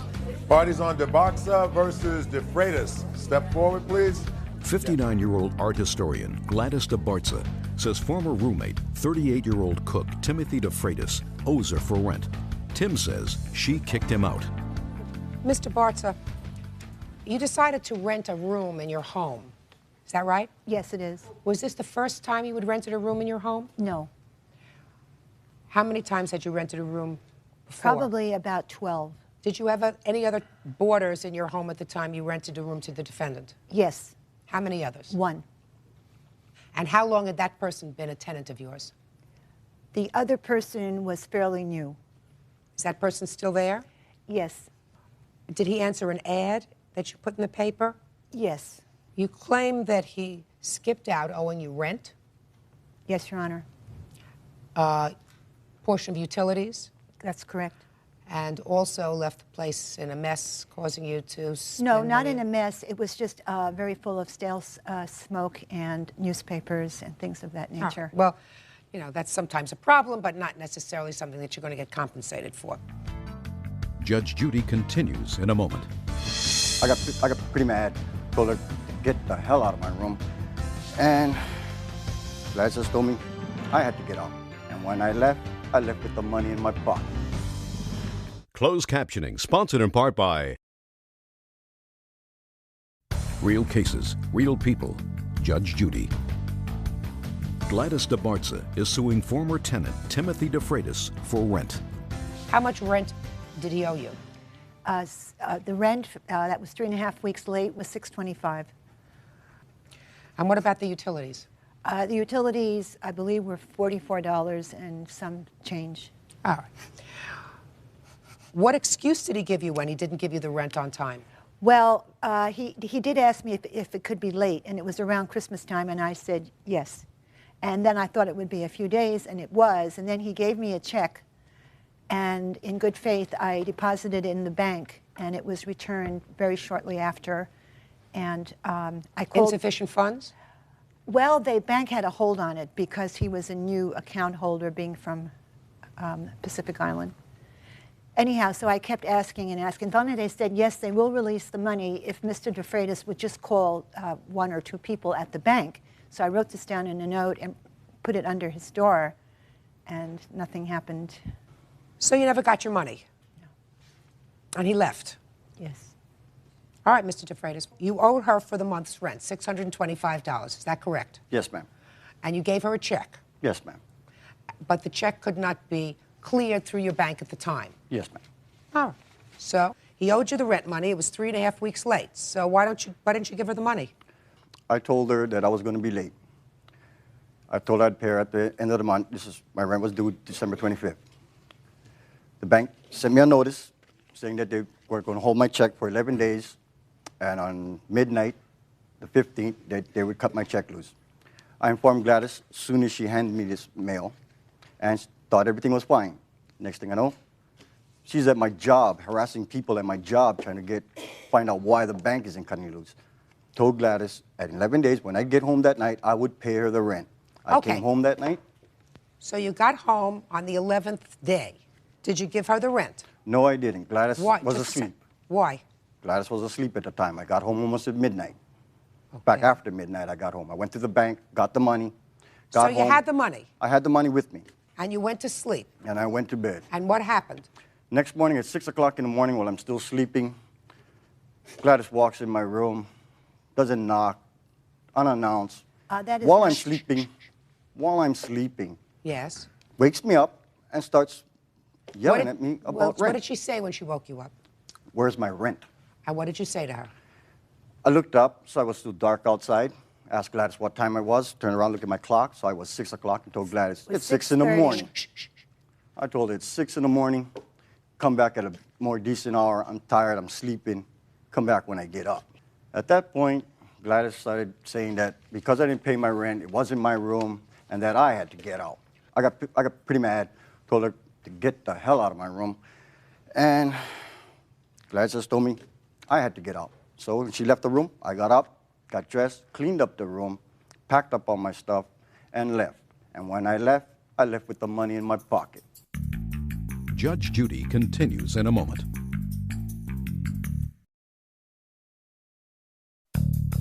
Want justice? Call 1-888-800-JUDY. On the internet, judgejudy.com. So what you're telling me, Mr. DeFreitas, is you didn't pay her rent because she came in and woke you up at 6 o'clock in the morning. Exactly. I was irritated. Okay. I meant to pay her a few days later, and then when I found out I was being sued, I said, forget it. She can wait even longer. Just show me the utility bill, please. Oh, well, I'm sorry. I don't have it. That's one thing I don't have. Do you have it, sir? I have one. It's in my paperwork outside. Okay. I'm sorry. Was it $44? $44.75. Okay. Right. And you had intended to pay her, sir? Yes, ma'am.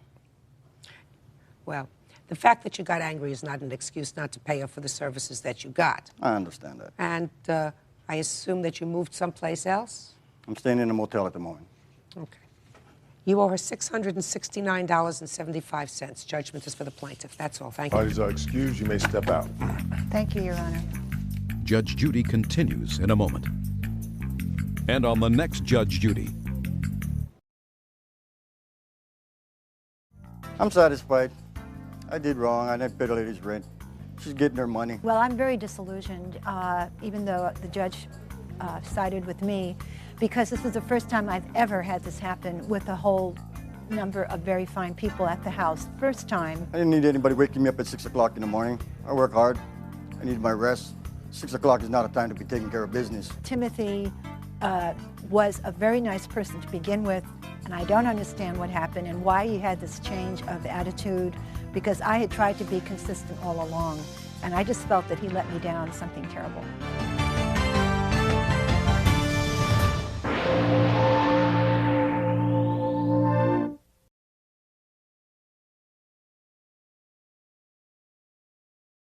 ए दुख दा तूफान होया देश दी खातिर वे शहीद अमजद पठान होया देश दी खातिर वे देश दी खातिर वे शहीद अमजद पठान होया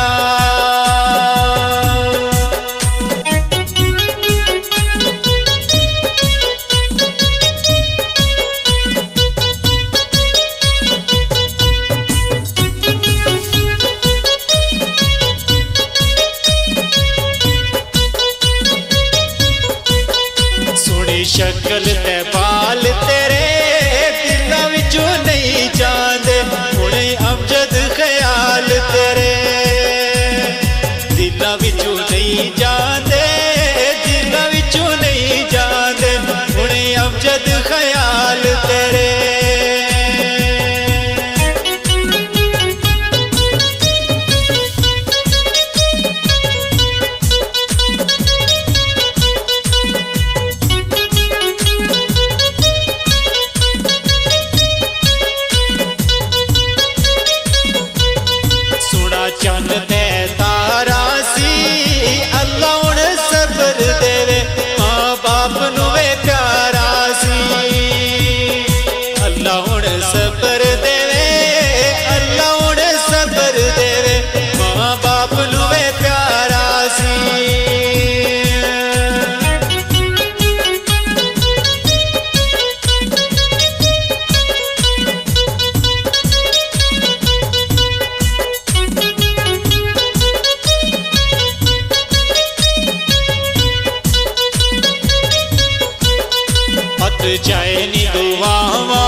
करके अदा गया अपने वतन खातर बाजी जान दिला गया अपने वतन खातर अपने वतन खातर बाजी जान दिला गया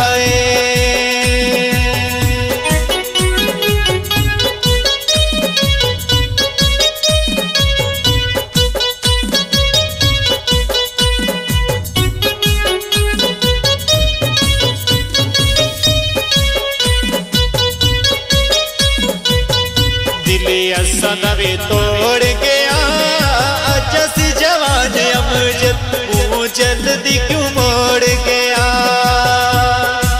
जैसी जवान अमजद जैसी जवान अमजद मुँह जल्दी क्यों मोड़ गया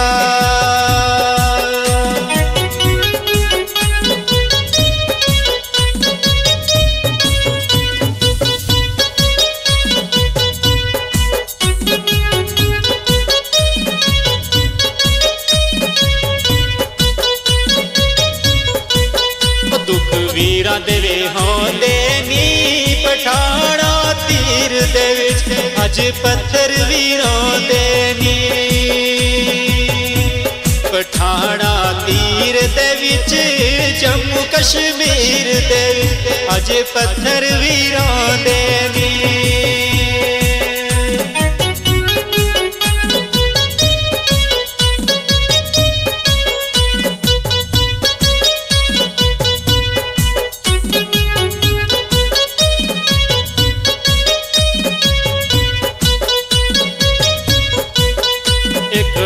रसूल दुआ करिया अमजद पठान नुए अल्लाह जन्नत अता करिया अमजद पठान नुए अमजद पठान नुए अल्लाह जन्नत अता करिया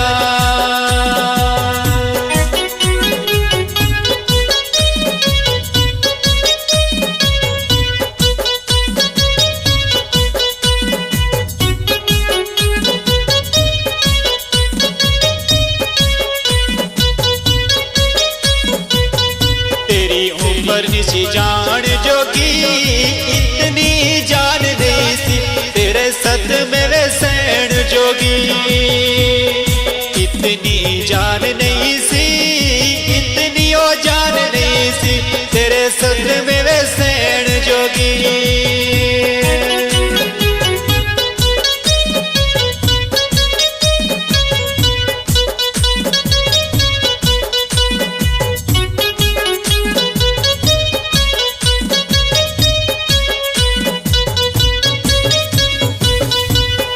दुख न करीबो सारे दुआ करे हो अल्लाह जन्नत नसीबो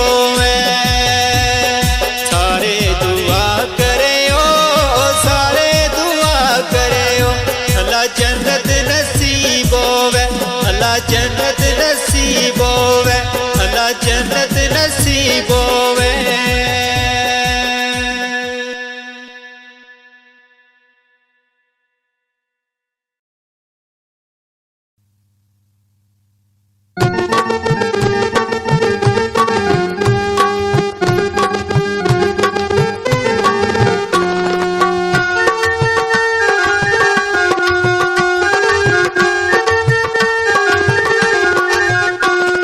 सजना रे जोरी दिया नखरे वे छोड़ चल मेरे पुंछ में कहंदा हथ जोड़ सजना सजना रे जोरी दिया नखरे वे छोड़ चल मेरे पुंछ में कहंदा हथ जोड़ वास्ताई जान मेरी जिद तो छोड़ दूर तेरा पुंछ की जावन दे लोड़ वास्ताई वास्ताई जान मेरी जिद तो छोड़ दूर तेरा पुंछ की जावन दे लोड़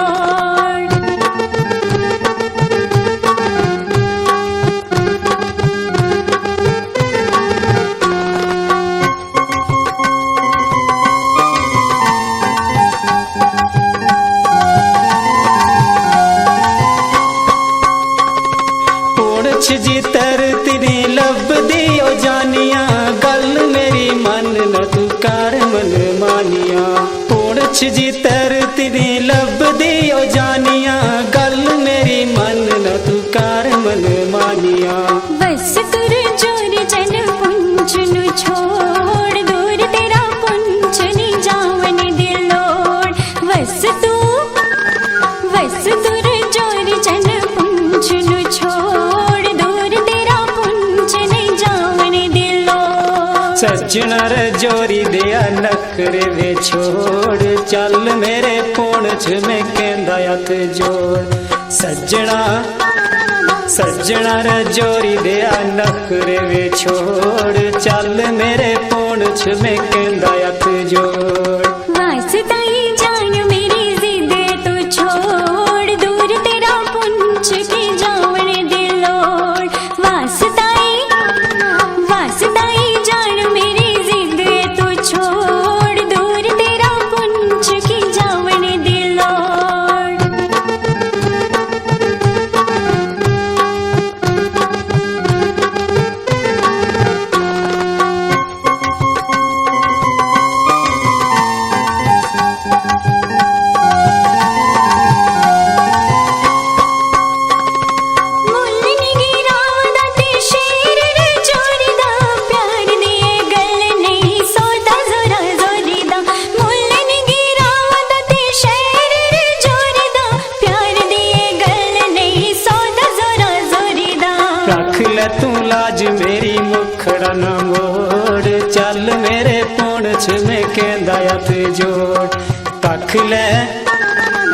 रख ले तू लाज मेरी भुखड़ा ना मोड़ चल मेरे पुंछ में कहंदा हथ जोड़ वास्ताई जान मेरी जिद तू छोड़ दूर तेरा पुंछ की जावन दिलोड़ वास्ताई जान मेरी जिद तू छोड़ दूर तेरा पुंछ की जावन दिलोड़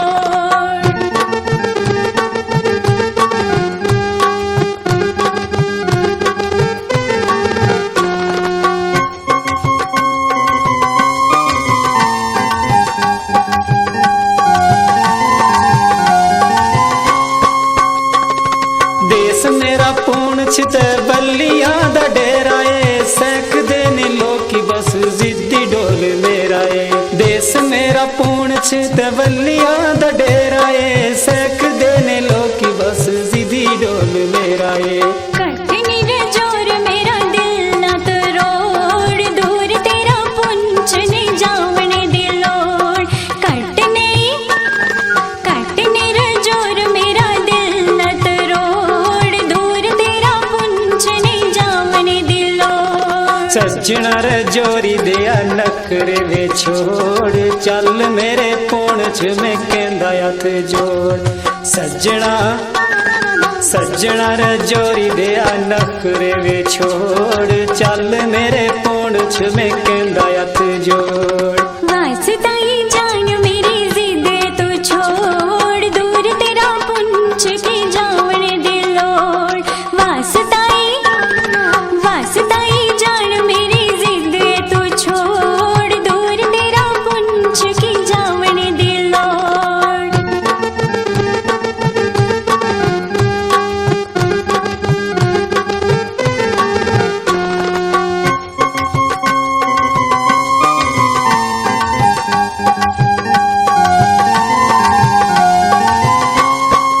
दिला दनी सौदा कर दे लोक मेरे शहर दे लामदनी वेख दिल कदे पिंड वेर दे दिला दनी सौदा कर दे लोक मेरे शहर दे लामदनी वेख दिल कदे पिंड वेर दे भुल गल लोकां वाली रस्म ए छोड़ चल मेरे पुंछ में कहंदा हथ जोड़ भुल गल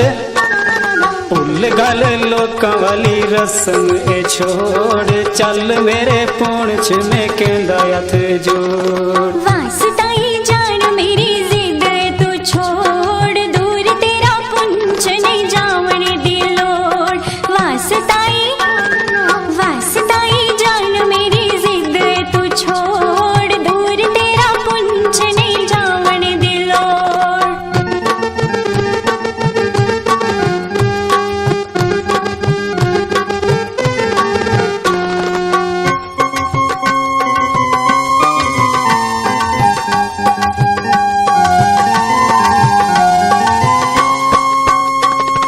पुंछ रा जोर सुनी सारी कश्मीर वे वतन ए सुन सड़ा जन्नत नजीर वे पुंछ रा जोर सारी सोनी कश्मीर वे वतन ए सुन सड़ा जन्नत नजीर वे चल वे जावेद गड़ी पुंछ नु मोड़ वास्ताई जान मेरी जिद तू छोड़ चल वे जावेद गड़ी पुंछ नु मोड़ वास्ताई जान मेरी जिद तू छोड़ सजना रे जोरी दिया नखरे वे छोड़ चल मेरे पुंछ में कहंदा हथ जोड़ सजना रे जोरी दिया नखरे वे छोड़ चल मेरे पुंछ में कहंदा हथ जोड़ वास्ताई जान मेरी जिद तू छोड़ दूर तेरा पुंछ की जावन दिलोड़ वास्ताई जान मेरी जिद तू छोड़ दूर तेरा पुंछ की जावन दिलोड़